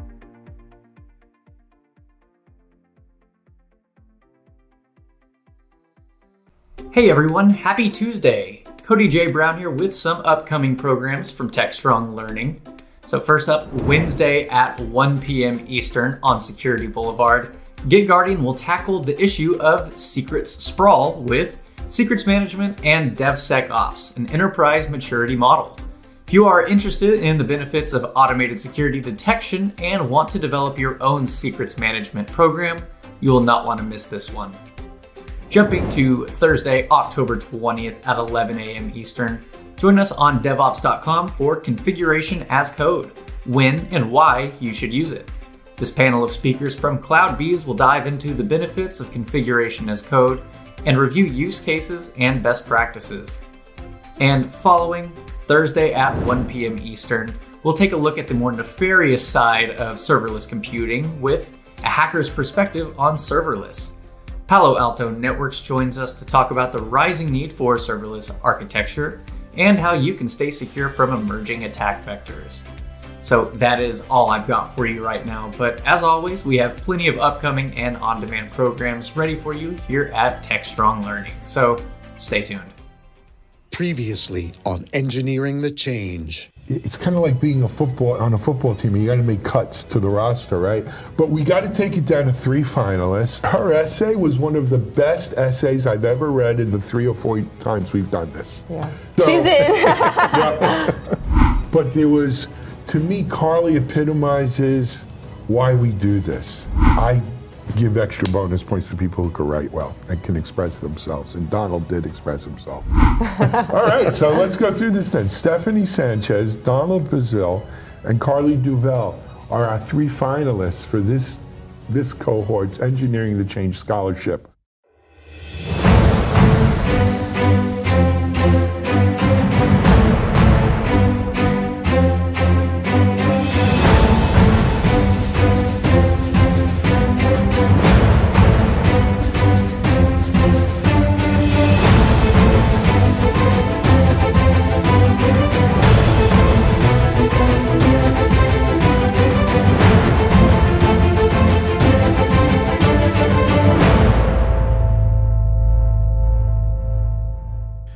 Engineering the Change has literally changed the lives of scholarship winners. Here are our past recipients. My name is Victoria Roas. I am an immigrant from Brazil. I came to this country when I was 10 years old. My name is Drew Johnson. I'm a full-stack software engineer. My name is Alina Maluk. I'm from Ukraine. I'm the winner of scholarship from 2 cohorts before me. The Engineering of Change scholarship that I won last year was life-changing. I really poured my soul and told my story to them, and a few weeks later I got a call from Alan, and it was, I even cried on the phone, I think. And it was like a life-changing moment. The program at Bocacot was amazing. It was easy for me with zero experience to learn the fundamentals of software development. My career has completely changed from barely being able to, hold down a job to now being sought after by some of the biggest tech companies in the world. Bocacot has built me up. I got a job at hot fintech software company at the day of graduation. I think that becoming a software engineer has been one of the most rewarding things in my life. I am Carly Duberval, mother of 2 amazing children. I have a bachelor degree in accounting. My name is Donald Brazil. I was born in Haiti. I was raised in Fort Lauderdale, Florida. Growing up, I've always been interested in technology. Hi, my name is Stephanie. I'm originally from Haiti. I've resided in Miami for wherever it feels. I currently have a degree in psychology, and I enjoy helping people. I migrated recently to Florida because of insecurity and political issue. I fell into software engineering as something I would love to pursue. I feel like there is a void that that I still have. There's something tugging at me because I feel like I have not challenged myself to reach my full potential. Here in the US, my degree is not accepted. I need to work for my family duties. Winning this scholarship is a great opportunity for me to finally, pursue that career in software engineering. And, I would love to, give back to those who were in my position where they were completely lost and didn't really have any guidance. My goal is to be a vessel to other people, other underrepresented communities. Without money and resources, I can't afford to go to Bocacot. And being a finalist is an amazing opportunity. I would never have thought I would have been even considered. This field, I will be good at it. And I have an opportunity to make an impact on my community and the world. If I won this scholarship, I will share my knowledge with other black women, immigrants, who share my faith. I would love to, have the opportunity at the end of the day to showcase those who believe in me, and then, help others who also, would be in the same position that I am. Because I know my contribution will make a lifelong impact on the world. Thanks so much for joining us here for this interview today. And you know what? Making it to the finals for this is an accomplishment in and of itself. And I think it really talks about the kind of person you are. And, reading your essay, I was very, very impressed. Where do you see yourself in 5 years? In 5 years, I will be that software engineer who will help immigrants to achieve their dreams. 5 years, I would love to see myself, slowly opening my organization, have it on the ground, running. I just want to see myself helping others, just like others help me. I just want to give back to those who gave to me. I see myself hopefully excelling in the field of software engineering, and I don't know exactly what my niche will be. So I know that I'm going to be excelling. I don't know exactly what it'll look like right now, but you guys will be proud. Why do you want to be a software engineer? What's gonna make you stick through this at the end of the day? I love it. I can do it. I will do it.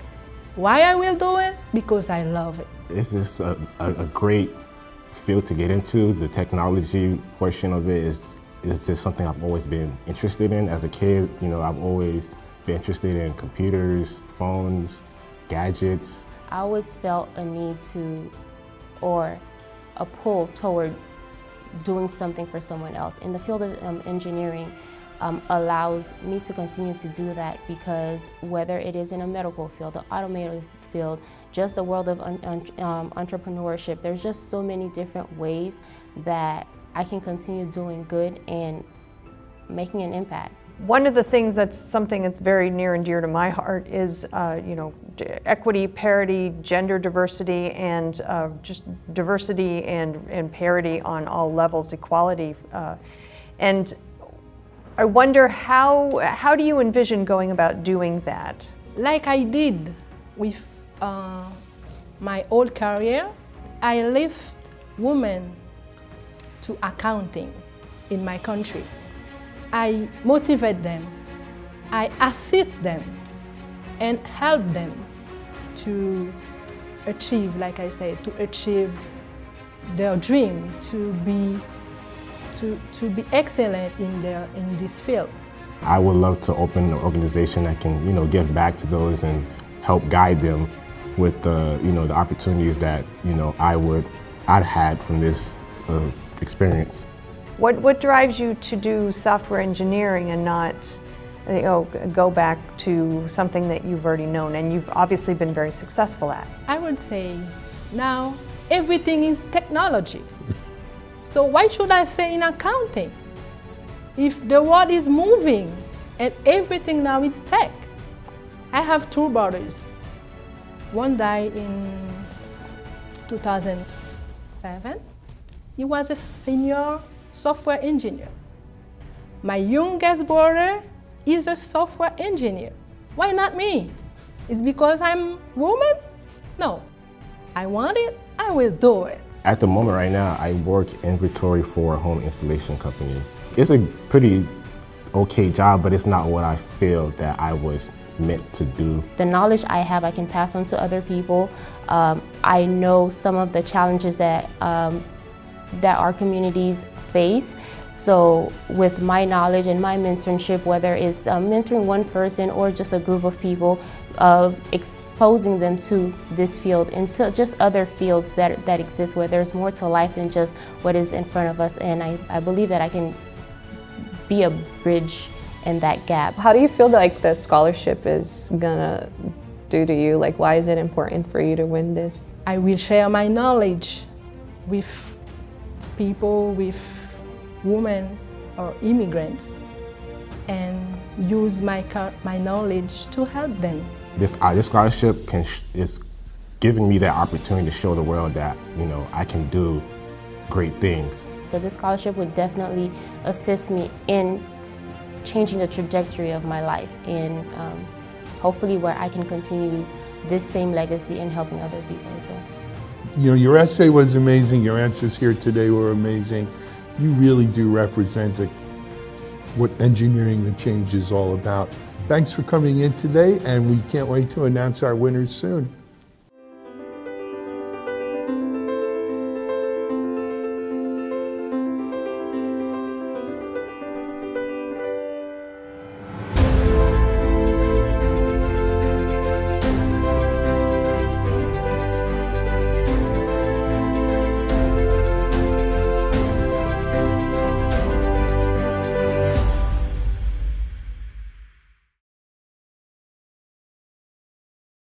SecurityBoulevard.com is the leading resource for news, analysis, and education on challenges facing the cybersecurity industry.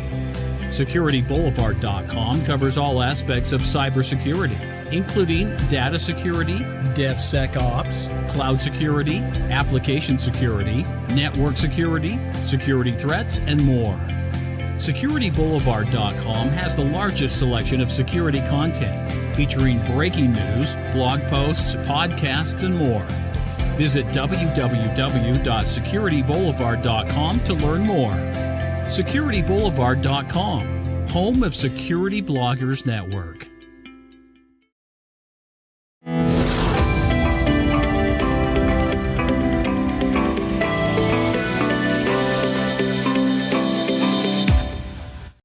Hi, it's Mike Rothman again. Welcome back to the Techstrong Research Review. And you may have seen in this week's introduction that it's not just me and my partner in crime, Mitch. Mitch, say hi. Hello, Mitch Ashley, CTO at Techstrong Group. We also have a new guest today. It is Mike's bionic knee. Mike's bionic knee is going to be making an appearance. Well, maybe he's kind of behind the scenes on this one. So bionic Steve Austin, $6 billion man. Right? At this point, it would be at least $6 billion on that front. But yeah, it's been a week, my friend. It's been a week. I know. I was just floored. I mean, not that it happened to me, but I was floored when I heard the news. You were on vacation and. Yeah, we were on vacation, in just a beautiful spot in rural Italy, and I took a little spill and left my patellar tendon there, and had to fly home early. Got surgery the other day, so Mike's bionic knee is here, so I'm kind of propped up in bed. You guys can't know the difference because I got my background on, but but I'm not too loopy on the pain meds. So you're maybe a little more chill than normal, but that's okay. I mean, it's still the Mike Rothman we know. That's right. Yeah, just a little bit. So what I wanted to talk about this week, Mitch, is a number of deals that happened. And again, we're not like a newsy type thing. I mean, it's really about the research side of it, because I think that there are some long-term impacts. But this week, there were two very large private equity deals of public security companies that were announced. First, ForgeRock, which was an identity and access management company, was taken private by Thoma Bravo, $2.3 billion. A day later, Vista Equity Partners announces a $4.6 billion acquisition of KnowBe4, the security awareness training company. And this is on top of a whole bunch of other things, right? So Thoma has been very aggressive in the space. They bought Barracuda. They've a while ago, and then they actually just sold them to KKR. They bought Proofpoint back in April of 2021.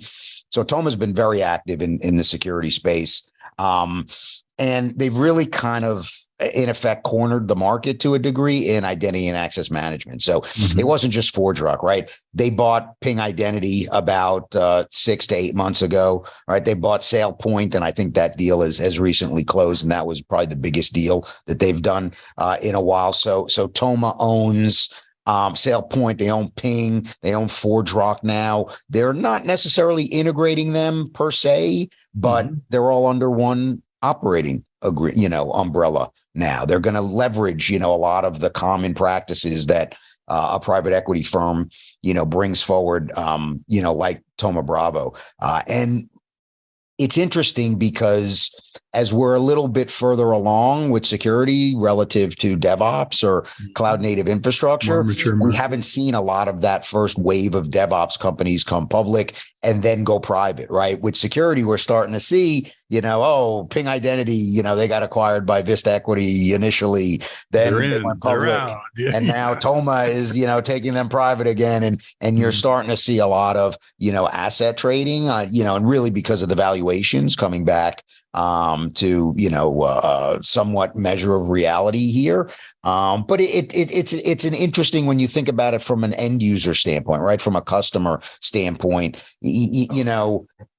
a lot of these private equity companies, they bring forward, leverage. They bring forward, obviously, better operational capabilities, but it's really all about generating cash flow on that front. Exactly. So they're going to start becoming more efficient. They're going to, probably start increasing prices where they can. So these are the things to start, really thinking about, as a buyer. If your company or a strategic partner of yours gets acquired by a private equity firm, again, you have to start asking some questions. One, what's my plan B? Right? Do I have other technology that I can possibly bring to bear? Are they going to fold this into somewhere else? Is management going to, be an upheaval? What's support and investment in the engineering side going to be, right? Is this a growth platform, or are they, basically just, milking the installed base? So there are just a lot of considerations. There's a lot of different paths, and most of them aren't a barrel full of monkeys.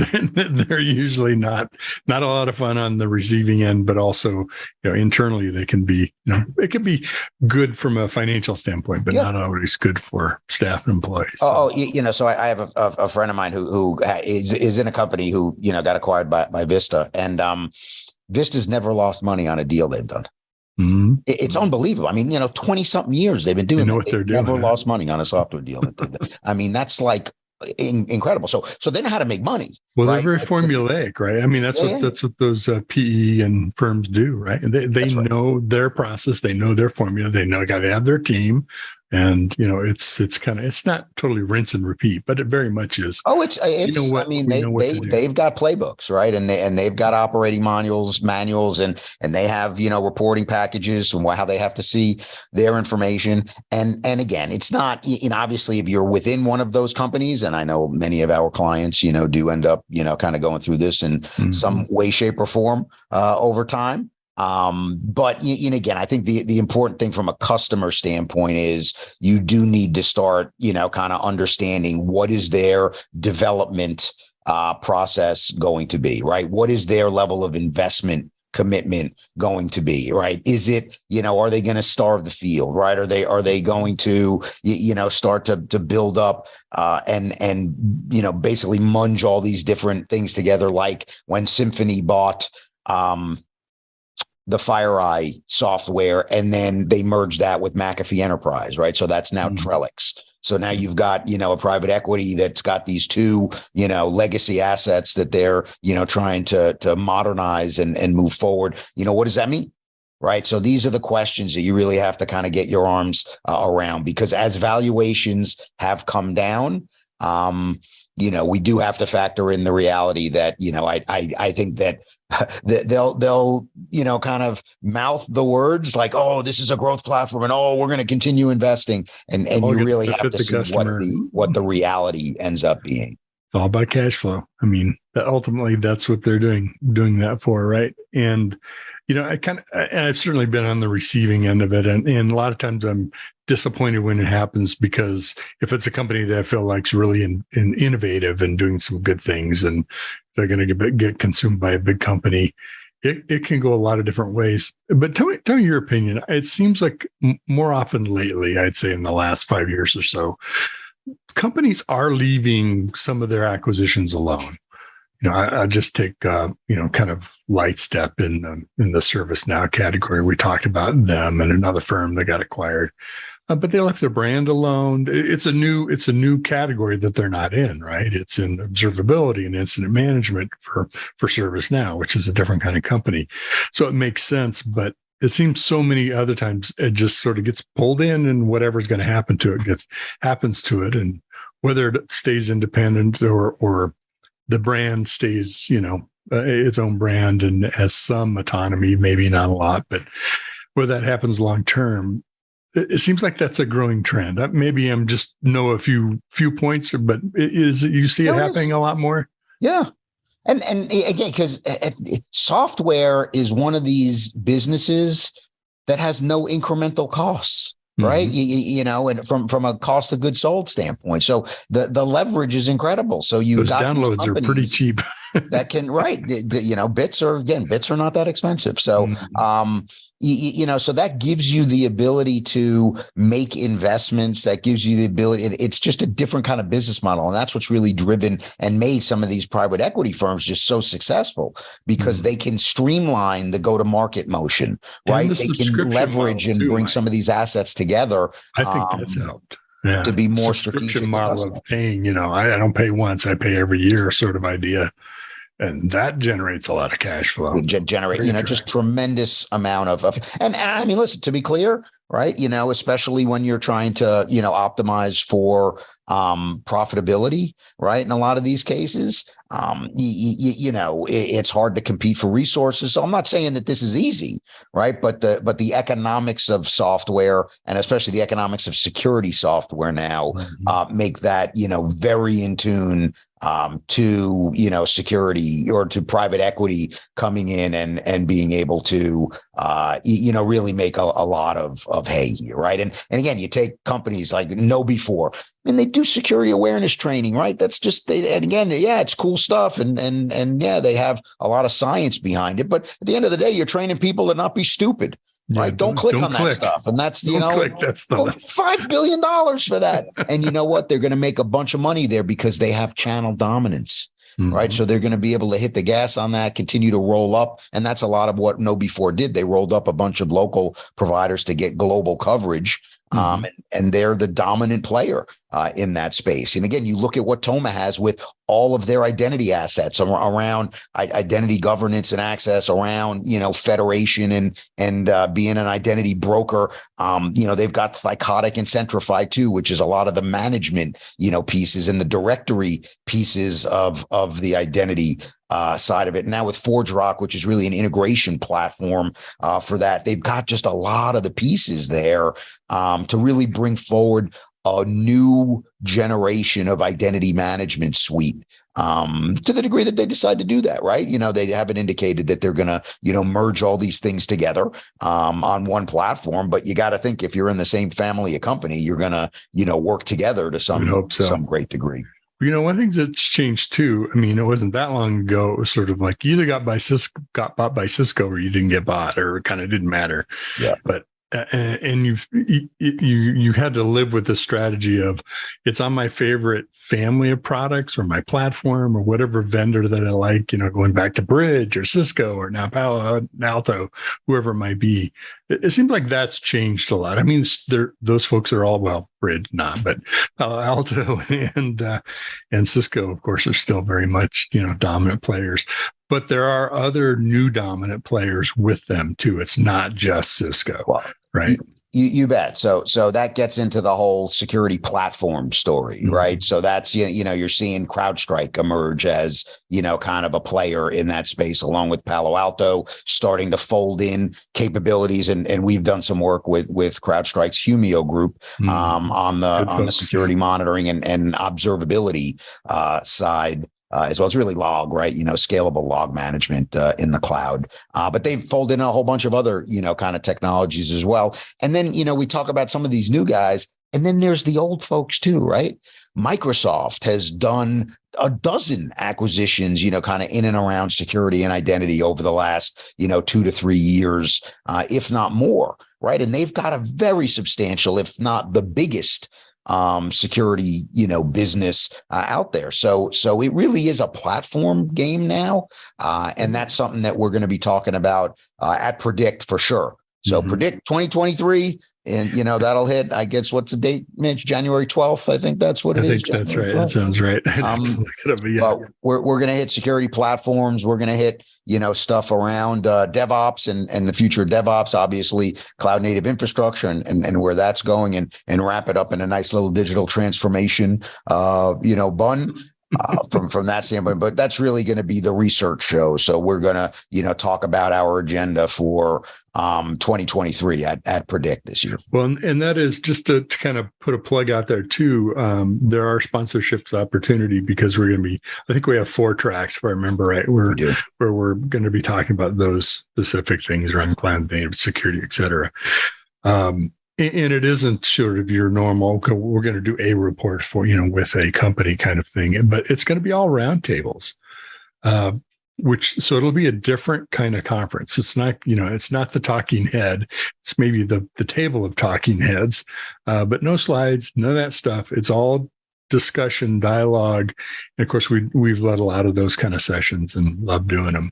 That's but right. People really respond to that too. So, kind of reaching out to the sponsor community, vendor community, technology community, if that's something you're interested in, just go to techstronggroup.com/tell me more. You can, find out how to get a hold of us. So shameless plug. Hey, I wanted to bring up something kind of just to take a hard left for a moment. Okay. I wrote this article, I guess it was published last week. It was about it's called Microservices Explained. And it was both talking about what are microservices, because sometimes it's just helpful to kind of lay out a foundation from a lot of good work that people have done. But also it gets equated to service-oriented architecture within the evolution of monolith, the service-oriented, and to microservices.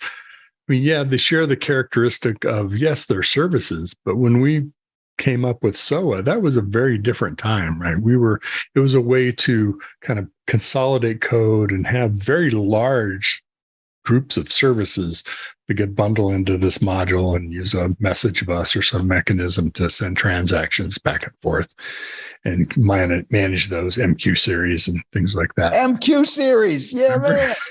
Just to throw out hey, I got to use UDP on an interview the other day. I'm like, yeah, the UDP packets we used to send back in SNP v2.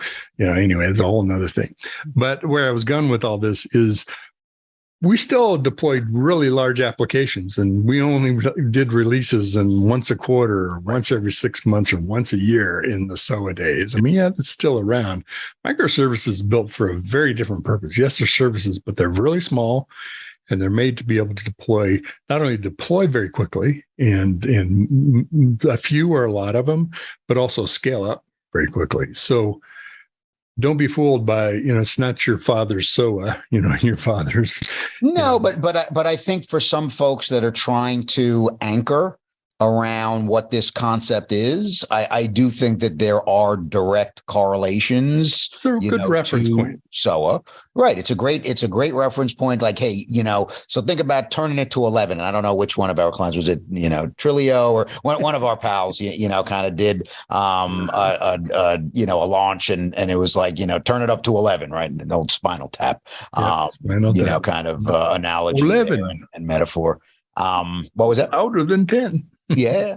So, and again, I think that's really a good metaphor, right? Which is, if you think about SOA as, kind of, hey, that was the first inclination of starting to reuse some of your code and be able to, kind of architect around some of these modular capabilities. Microservices, again, takes that to that next level, much more agile, much more, smaller, but, more structured, in order to, again, kind of facilitate faster and tighter integration between these different mechanisms. Kind of an exponential 11, right? It's like not another notch, it's like pew, hockey stick 11. Right.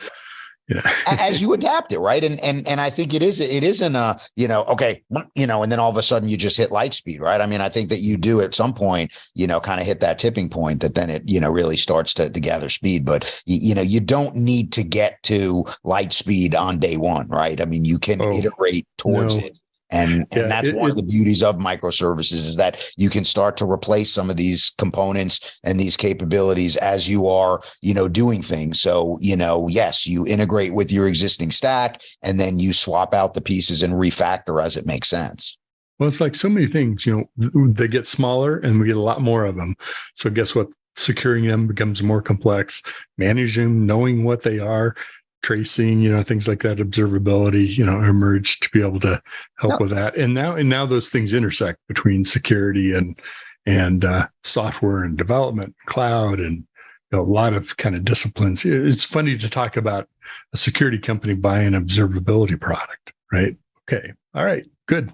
That's great. Actually, it's a good thing, but it's not what I would have thought of 3 years ago. No. And they're still trying to figure out how to actually bring that to market, right? Because there are, obviously different buying constituencies between, kind of the folks that are monitoring the application stack and the SOC. So we're these companies are trying to figure out, kind of how these two come together. But, ultimately where the leverage is it's data. Right. Mm-hmm. And I need to store data in a very scalable fashion. I need to do analytics on that data. Right. Obviously, you're going to do a slightly different set of analytics on observability than you are, from a SOC or a threat detection standpoint. But it's still data and it's still analytics. So there is leverage there. The question is there going to be leverage from a, kind of go to market and a buying dynamic standpoint? Which is that's a huge growth area for us. Talking about the whole data across whatever spectrum you're dealing with, security, applications, cloud, whatever it might be. But it really is. I mean, I was explaining to someone the other day, like, why is cloud native such a thing? And why is DevOps such a thing? And I said, well, imagine when you take a constraint. We've lived in a world where compute power, and you had to really pay attention to how much you had, and that's all you had. And you had to really optimize things for that. You had to optimize things for storage. You had to optimize things for network capacity. And then let's take all those constraints away. And so you can get as much as you want whenever you want, or dial it back down whenever you want, pay for it as you use. It's kind of feels infinite. It's not, but those constraints aren't there anymore. So, I don't have to go buy twice the servers or twice the network capacity. So I have it when I need it. I've got it already. I just use it. Okay, now you can start designing things and doing things differently, which is why DevOps and cloud native and we think about security with shift left and DevSecOps differently. But it's when you take a constraint out of a system, the system will change, and it'll change pretty substantially. That's what as it should. As it should. And that's where the innovation really occurs. And that's where people make big advances, when they figure out how to operate in a different way in that system without those constraints. Exactly.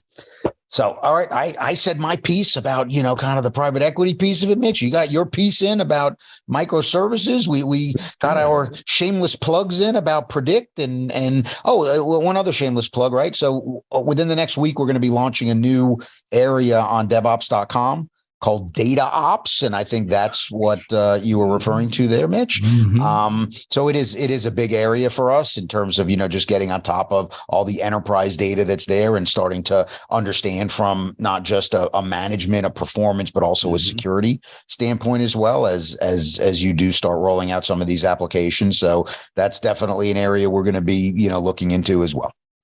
And I want to mention too, I'm disappointed you won't be there, but we will be, Techstrong will be at KubeCon in Detroit, which is October 24th through the 28th. And we're going to be doing interviews there. We'll sit in and help do some analyst meetings and things with you. So reach out to us if you want to get together or be part of Techstrong TV. I am disappointed I'm not going to buy. I had my plan. I had my plane ticket. I had my hotel, and then I need to, like, my avatar or my little, my mic on a stick face mask or something, like, well, he's here, or dial in or whatever. But so I'm really looking forward to KubeCon. I wish we could have been there together, but we're going to do other things together. We've got reInvent and a lot of stuff, other things coming up that we'll be at. So. All right, cool. I'll be hobbled, but I will be there at some of these shows. He'll be running after us fast enough. Just enjoy it while you can, right? Yeah. All right, guys, enjoy. So this is the latest episode of our Techstrong Research Review. We will be back next week with another, kind of timely discussion of whatever it is that's on our mind at any given time. Whatever's rolling around in our heads, we'll be talking about. All right. Thanks, everybody. Have a great one, Mitch. You too, Mike.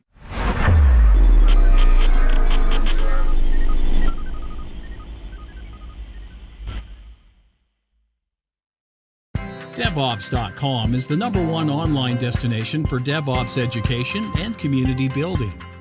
DevOps.com covers all aspects of DevOps, including DevOps best practices and tools, DevOps culture, DevSecOps, business impact, continuous testing, continuous delivery, and more. DevOps.com has the largest collection of original DevOps content, featuring breaking news, blog posts, podcasts, and more. Visit www.devops.com to learn more. DevOps.com, where the world meets DevOps. This is Techstrong TV. Hey guys, thanks for the throw. We're here with Philip Verloy, who's a technical evangelist for No Name Security. And we're talking about API security in advance of this holiday season. There will be lots of websites that are currently in the final stages of probably going up, in addition to new APIs and pages. And the question is, as always, are we thinking enough about API security, or are some bad things about to happen? Philip, welcome to the show. Thanks, Mike. Thanks for the invite. Looking forward to our chat. We've been doing this whole online holiday season thing for many years now, and people have been building applications. And are we getting better at securing these environments? And are we thinking through all the APIs that we might be exposing? Yeah, so it's our thesis that we are sort of not right. So, we started a company on the basis of we think a blind spot sort of in the security field when we talk about traditional web services being sort of subsumed or replaced by API-based applications, be it from mobile devices or people interacting through a traditional website. These systems are becoming more and more complex and are sort of distributed more and more as well. Might be even consumed from different infrastructures, partly on premises, partly through the cloud, and so on. So it becomes really hard to fit those pieces together and really understand from a security perspective what the sort of end-to-end attack surface looks like. So from a defender's perspective, it's becoming really hard to look at that holistically and provide sufficient, I would say, security controls around that. Are the bad guys looking for those APIs? Because there's a school of thought that says they just basically go after the low-hanging fruit, and it takes a little bit more skill to compromise in APIs. So what is the level of threat we're seeing? Yeah, so in general, I do agree that attackers tend to go for the, let's say, the path of least resistance for sure. However, if you look at sort of the tools that are available now to figure out how APIs are powering certain applications and are sort of powering mobile apps and so on, that has become really easy as well. So you can just open up your Google Chrome developer tools essentially and figure out which API endpoints are being called. And then it's a matter of figuring out if some security controls are lacking, certain things haven't been implemented correctly, which unfortunately happens a lot, and that becomes then an easy entryway into those applications as well. There's even a OWASP top 10 API security vulnerabilities list, which sort of spills out all of the potential issues with APIs. And a lot of those attacks are fairly simple, to be honest. So people not implementing authentication or authorization in a correct way, opening up sort of their data externally. I think a good example was the recent Optus breach in Australia, for example, where basically an attacker could walk in and get about 10 million PII records from Optus customers. So it's not that difficult once you really understand how APIs work. And some attackers like to go after those endpoints because the benefits really pay off as well, potentially. Who's in charge of API security? Because it's kind of a derivative of application security, and we seem to constantly have that flowing back and forth between development teams and security teams, and it just falls through the cracks. So are we starting to see anybody focus more on API security? Yeah, that's a great point, actually. So when we sort of look at, I would say, from a developer perspective, people are sort of pushed to, let's say, develop applications and develop functionality as quickly as possible from a business perspective, because that's how you compete in the open market. You need to sort of out-compete in terms of functionality and ease of use your competitors. So they're trying to get these applications into the open market as quickly as possible. So from that extent, you could say the developers are responsible for developing secure APIs in the first place. Again, if I refer to the OWASP API Top 10, if you try to, as a developer, avoid putting some of these, let's say, easy mistakes into production or let them escape into the wild, that's already a good starting point. But of course, once these APIs are, let's say, in production and they're accessible over the network, now it becomes also an issue of, let's say, more traditional security personnel and network security personnel looking after those APIs and trying to protect them. So the access to an API is typically safeguarded by a number of, let's say, inline security tools like a web application firewall or an API gateway. And those tools tend to be managed by more traditional security staff.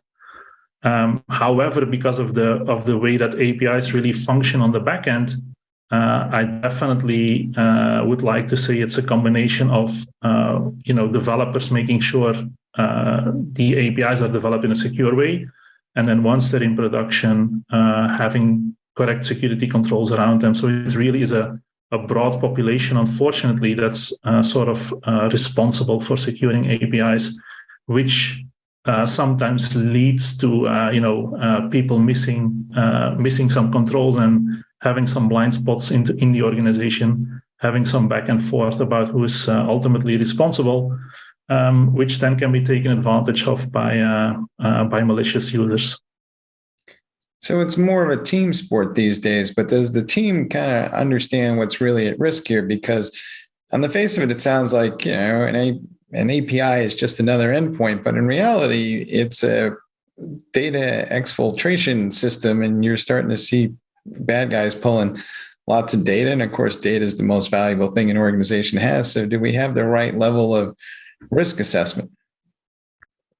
Yeah. Again, great point. So indeed, the ultimate goal of especially the malicious attackers is to get that data out of that endpoint and sort of figure out what they can do with the data that they can sort of gather. So most of the public breaches that you'll hear about are typically those types of attacks, right? So in retail, we had like Target, we had Home Depot. And it's mostly about customer records that get extracted through an API. So yeah, it's really about understanding the functionality that those APIs extend. By its nature, I would say an API wants to be externally accessible because that's the only way a consumer can interact with it. So you sort of have to publish an API endpoint on the public internet. But then, of course, the application that's accessible through that API has certain functionality. The API sort of sits in between as a translation layer almost between the consumer and the application. And where it oftentimes falls down in terms of security controls is a sort of misunderstanding of that API layer in between and the functionality that it ultimately allows to be externalized. So it's typically about giving more access to, internal objects than initially was foreseen during the design of the API, and people figuring out how to then misuse that logic to get to more data than they were supposed to.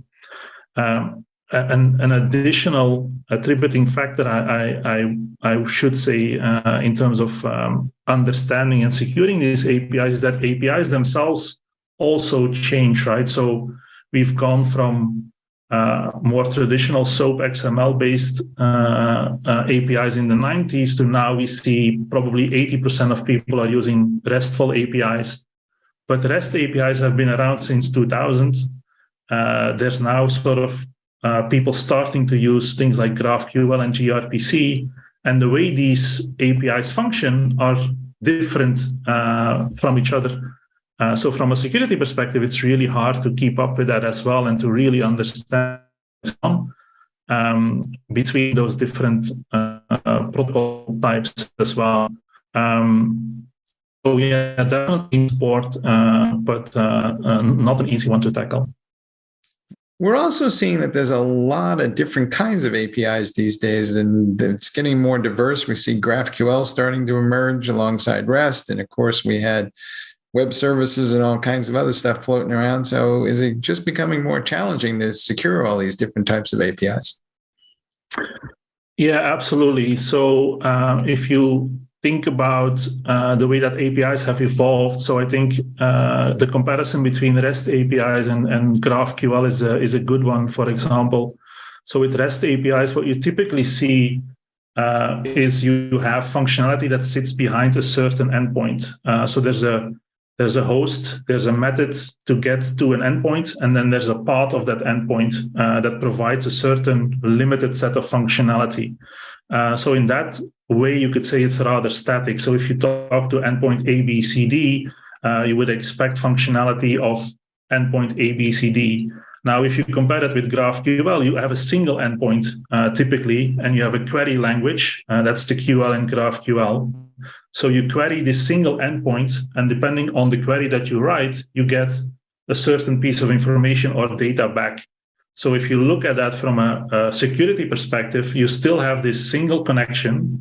You have no idea of predicting what will eventually be queried across that single endpoint connection. So it's really difficult to then understand the data that's going back to the end user. Let's say, does that adhere to my security controls? Am I supposed to allow an authenticated user to get to this data that this authenticated user has just queried, or should we limit that more somehow? So from a network security perspective, you can't put that control in place. You have to put that control in place on the API endpoint itself and really develop secure APIs to make sure that, and that's where you then implement, in this case, sufficient role-based access control as an example.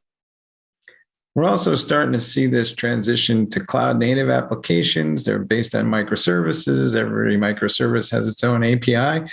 Are we going to scale out of control here beyond our ability to manage all these different APIs, much less secure? Yeah, so if you look at APIs from a sort of 20,000-foot view, you do have application APIs, which are typically the APIs that we are most concerned of in terms of trying to secure those. There's also infrastructure APIs, to your point, of course. So we have a lot of microservices. If you look at things like Kubernetes, for example, those systems provide typically infrastructure-based APIs that allow you to, let's say, configure and manipulate the backend infrastructure components. And of course, these systems then, on top of them, power APIs, application APIs themselves. So you really have this building block of interconnected systems that you need to understand. So that's what makes it more difficult as well. I think we are making headway in sort of providing enough standardization there going forward that we can think about securing those modern microservices architectures a bit more as well. So we do have things like ingress controllers protecting those Kubernetes infrastructure APIs, for example. We're looking at things like eBPF to run security services in kernel in those types of environments as well. So we're making strides and we're making improvements there as well. It's just a matter of staying a couple of steps ahead of the malicious users or the malicious attackers, which is so far hasn't been the case really. So what do you think that the average organization needs as sort of an early holiday present to get in front of all this stuff? And because there are a lot of things that are just about to be launched. So what's that one thing you kind of wish everybody would pay a little more attention to? Yeah, I think one of the sort of truths in security, I guess, is you can't really protect what you don't know about. And because of the sort of, let's say, ubiquitous nature of APIs, it's really hard to get a good sense of all of the APIs out there and get a full inventory of your exposure. So when we talk about APIs, we talk about things like zombie APIs or rogue APIs. And those are typically missed from a security perspective.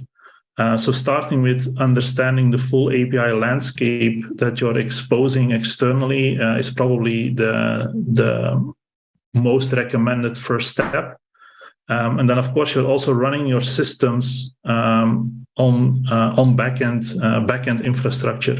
So the idea is, from a defense in-depth perspective, make sure you have a secure backend infrastructure, you have a full inventory of all of your APIs, and then you apply, let's say, your security controls around the actual inventory and not what you think you're sort of exposing externally.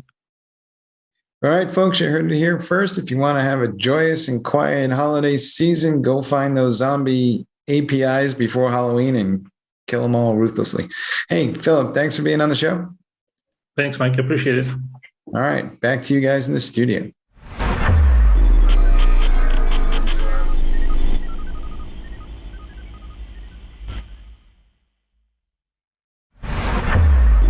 This is Techstrong TV.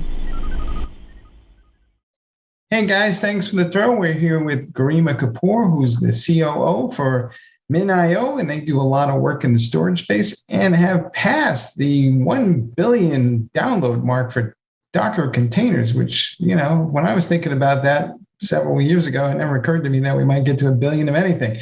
Garima, welcome to the show. Thank you. Thank you for having me, Mike. What are the implications of having that many downloads? What exactly are people up to, and what do you think is driving all the interest? Yeah, I mean, 1 billion Docker downloads is a huge milestone for us, especially since we started back in 2014 from 0 lines of code to now. It has been just a phenomenal traction that we have gotten from data architects, data engineers, community overall.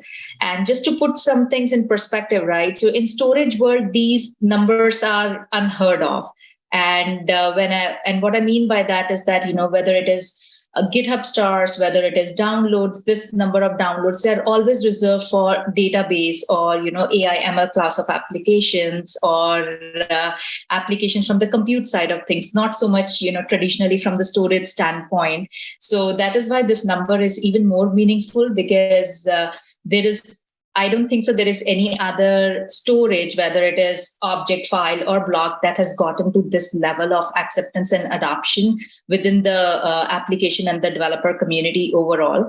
So that is why this number makes it very special. And it is not just the 1 billion Docker downloads, but also the trajectory of other numbers, right? Whether it is the GitHub stars, whether it is our Slack community, all the numbers are pointing to the direction in terms of the adoption and growth of MinIO. So that is what we are excited about.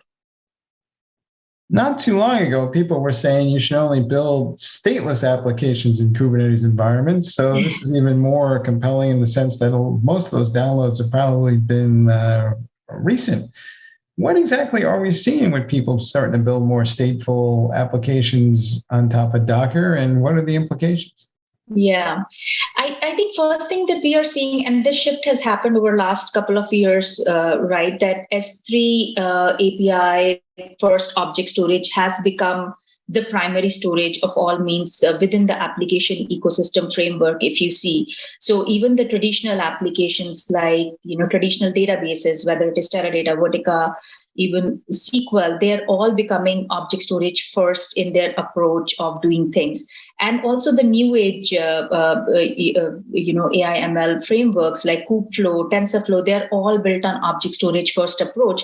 And I think that is what has happened. And that is what has really pushed MinIO into that massive scale of adoption, because there is really no other object storage system out there, first of all, which is software defined, which is open source. So application developers can just get started with within like 5 minutes of downloading Minayo and integrating it as part of their stack. And it is extremely simple and easy to use. So I think those kind of things have really helped propel Minayo in terms of the acceptance and adoption. And I think a lot of it has happened just because, most of the applications that we are seeing in our ecosystem are all object storage first. Even Snowflake's announcement that you would have seen recently, they have gone in terms of, they were built on AWS S3, and now they have disaggregated in an approach to accept external tables or data from external S3 object stores as well. So this kind of disaggregation of storage and compute is what we are seeing everywhere. Databricks is all object storage first. There, of course, every thing that they do is in public cloud, but it's a natural direction in terms of these application infrastructures to become just compute only and disaggregated and just standardize on object storage, S3 compatible, high performance object storage as their first storage. So I think that has made the switch happen for us. There's a lot of people who think that there's no such thing as high performance object storage. So, what exactly makes that happen? And are we starting to see people migrate or standardize on one type of storage format? Because, historically we dealt with block and file and everything else, and there was a lot of headaches involved. Yeah. So when we started, it was all about, third tier of storage is object storage, where, you just put the data and never touch it again. So we have seen that world as well. And I think it was Minayo that actually first went ahead and did the optimizations to ensure that we can deliver on the high performance. I think that was back in 2016 or 2017 kind of a time frame where, we went ahead and made the optimizations in terms of making sure that also because we are software defined, right, we have a responsibility to run on any commodity hardware. So we had to do certain things certain way to make sure that our design was modular enough, our architecture was simple enough to take advantage of any underlying hardware system. So that those things actually led to making Minayo high performance in terms of our partnering with whether it is Intel to make sure we can really take advantage of the AVX 512 instruction set and so on. So we did quite a bit of work in order to make object storage high performance in that aspect. And secondly, what helped us was our focus, because we have just stuck to being object storage and object storage only, even though we keep getting requests that why don't you add, NFS, API to our storage system and whatnot. But we have just been very focused that we just want to be S3 API compatible object storage. That's what we are. And we have been very focused in that. So I think that design and architecture decision also made our architecture very simple in a way so that we could really take advantage of the underlying hardware or instruction set. Otherwise, when you make software complex, it becomes very hard to deliver on the performance itself. Complexity breeds to a lot of issues at scale. So I think keeping the architecture simple, making having design goals very focused, I think that is what enabled us to really deliver on the high performance. And of course, the work that we did with Intel and all the engineering effort that went into writing Minayo code in Go assembly as well. So all those things are effects of making sure that our design principles have always been do one thing and be the best at it. So I think that's what has led to Minayo being a high performance object store. Do you think we're on the cusp then of seeing some real hybrid cloud computing? Because we have multiple clouds these days, but the issue has always been the data. The data isn't easily moved. It's kind of difficult to manage. And then every time we add a new platform, the total cost of IT goes up and we wonder why.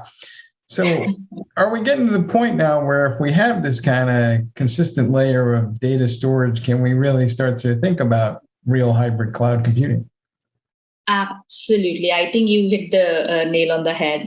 That is the future. That's what we see increasingly customers doing, whether they have been born in one cloud and wanting to go to multi-cloud, or whether they are reaching from on-prem to a public cloud infrastructure and wanting to keep the underlying storage infrastructure same. because like you said, data has gravity. It's very hard to move data around. So first of all, I think as a design principle, what we see, the customers are standardizing on S3 object storage as the foundation layer. Because then what happens is that because most of the applications have become object storage first, in our case, it's Minayo first most of the time. So in that case, you can easily move these applications across different clouds, across different infrastructures without even a single line of code change. For example, you can run the same Spark jobs on Minayo on-prem, same Spark jobs on Minayo in GCP or in Azure or in AWS, right? So the workflow doesn't change at all. Secondly, what we are seeing is that the need of data to be available across different clouds. And what I mean by that is because, there are certain customers, specifically trading firms, which have standardized on one cloud, and they have experienced single cloud going down and their business getting impacted. And so as a consequence of that, what they have been wanting to do is reach out and have a multi-cloud infrastructure so that they can even have a cloud disaster recovery. But the foundational piece is data here, right? So the data needs to be available across this cloud. So what they do and what they're doing right now is partnering with Minayo. So Minayo gets deployed within AWS, within Azure, within whatever cloud is a choice of cloud for the customer, GCP. And Minayo takes care of replication across all these clouds. We have active replication so that the data can be synchronously available across these clouds. So even if one cloud goes down, the other cloud is still there and they are able to have business continuity. So that is secondly that we are seeing. And thirdly, there are another trend that we are seeing is some of the customers like banks, they have just wanting to standardize on one cloud, just be in mono cloud, but they don't want to go through, the security issues that someone like Capital One would have gone through multiple times with AWS, not for a fault of AWS, but just because systems are complex, there are always loopholes. And if there is a human in middle, there are always things to, expose from security standpoint. So now those organizations, what they have done is that they deploy Minayo within AWS itself. Minayo becomes the hot tier for getting all the data, and all the security policies and access controls get tied to Minayo itself, so that the customer themselves can manage whether it is key management store or whether it is whatever IAM, identity management systems that they have in place. They have complete control on that. So they can have complete control on the data, complete control on security and access infrastructure. And then Minayo takes the responsibility of tiering the data from whatever lifecycle management the customer would have set it up. So all these three trends that we are seeing increasingly. And I think all these three trends are resulting in one thing in common, is that customers are valuing more and more, they place more value in terms of having a complete control on the software stack and not getting stuck with whether it is one cloud vendor lock-in or whether it is getting stuck from a data standpoint. So I think that is an overall trend that we see across the customer base, no matter what the deployment topology looks like, whether it is hybrid cloud, multi-cloud, or just private cloud. As we go along, in the cloud initially, you didn't see storage administrators, but as we get to this multi-cloud world, are we starting to see some new classes of storage administrators? Maybe we call them storage engineers or storage or data operations people. I don't know exactly what we're going to call all these folks, but it looks like we actually need people to manage data again, and it's becoming a full-time job. It is. I think more than a full-time job, where we see the requirement arise is from the operation side. I think because as the scale grows, as the infrastructure extends beyond clouds, different infrastructure, there is an operational overhead. And I think that is where also you need to take into consideration all the security, because I think with, war and other things going on, ransomware attacks have also increased. So I think the operational overhead is something that we see across as the data is scaling. And you do need a team that is very skilled in terms of managing the operation side of things. Because if you have a very strong DevOps team, I think a lot of your issues can get resolved, because Usually the DevOps team is expert in Kubernetes. They can spin off systems at scale. They can manage the systems at scale. And also, if you have a strong security team, then everything comes together very cleanly. So not so much in terms of the storage systems overall, but I think we do see the need for a good DevOps team is increasing within all the large scale organizations, especially as the scale of data increases. Because if you're thinking about like spanning, like say 100 petabyte of cluster, you do need a strong DevOps team to make sure that it is deployed as per the topology that has been architected. So I think that is what we see more than just the storage engineering piece. Mm-hmm. Do you think data ops and DevOps are going to meld in some way? I mean, how will that come together? Because it seems like they are kind of hand in glove, but to what degree, how and to what degree? It is quite interesting question. I think data ops, I would say, is more closer towards the ETL or ELT side of things, and DevOps is more towards infrastructure scaling. That's how I usually differentiate, and I usually see it in the world, within our customer base as well. But yeah, I think they're going to be a little bit separate because the responsibilities and the realm of the things that they take care are a little bit different from that standpoint. All right. So what's that one thing you see organizations doing over and over again that just makes you shake your head and go, I can't believe we're still having these issues? I won't say that they're still having the issues. I think one thing that and this is what I have been seeing increasingly is post-COVID, that pre-COVID, it was a talk about going to cloud, but post-COVID, it's all about, CIOs taking it very seriously in terms of executing on that plan that we would have seen. I think certain things that, are come as afterthought need to come more in forefront as someone is designing the cloud infrastructure. For example, what we saw earlier was that multi-cloud used to be an afterthought, but now it has become like front and center of the design architecture itself. So I think that's a really that's a big change that we are seeing across different organizations, and that's one shift that has happened tremendously. Secondly, I think there is more awareness in terms and the options that we are seeing, how customers are viewing just public cloud itself. They are viewing public cloud more as a cheap CPU drives infrastructure, but they do want to have complete control of their software stack across. So I think that is second trend that we are seeing within our customer base and within our conversations with the broader community as well.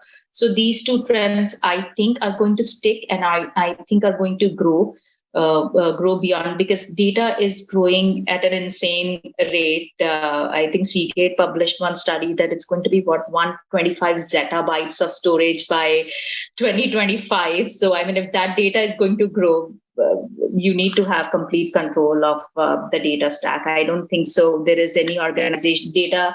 I think all organizations are going to become data companies, and they are becoming data companies. So that is where the value lies. You need to have complete control on it. You cannot just give it to or give the controls to someone else. I think that is something that we are going to see increasing within the industry.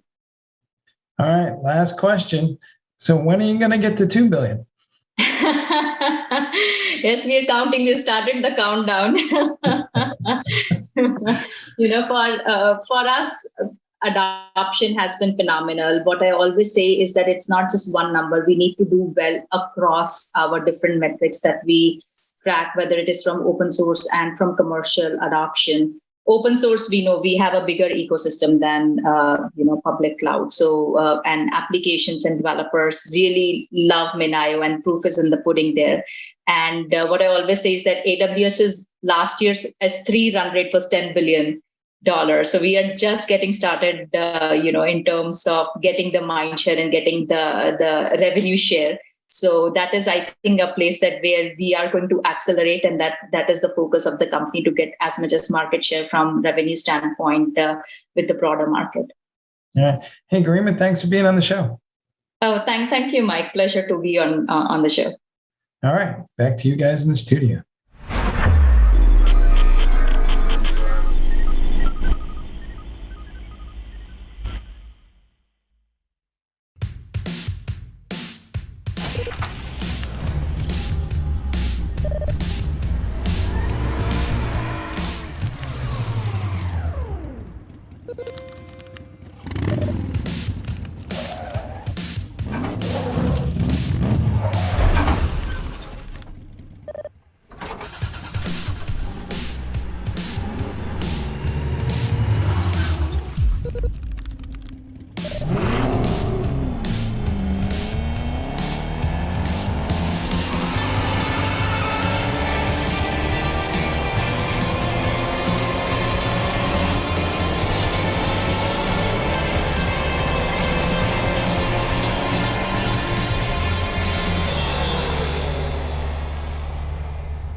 Hi again, everyone. I hope you all enjoyed today's episode of Techstrong TV.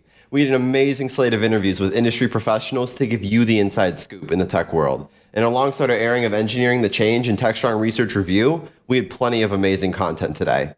We'll be back again on Thursday, so we hope to see you then. In the meantime, thank you so much for watching and hope you have a wonderful rest of your day. As always, stay strong. Techstrong.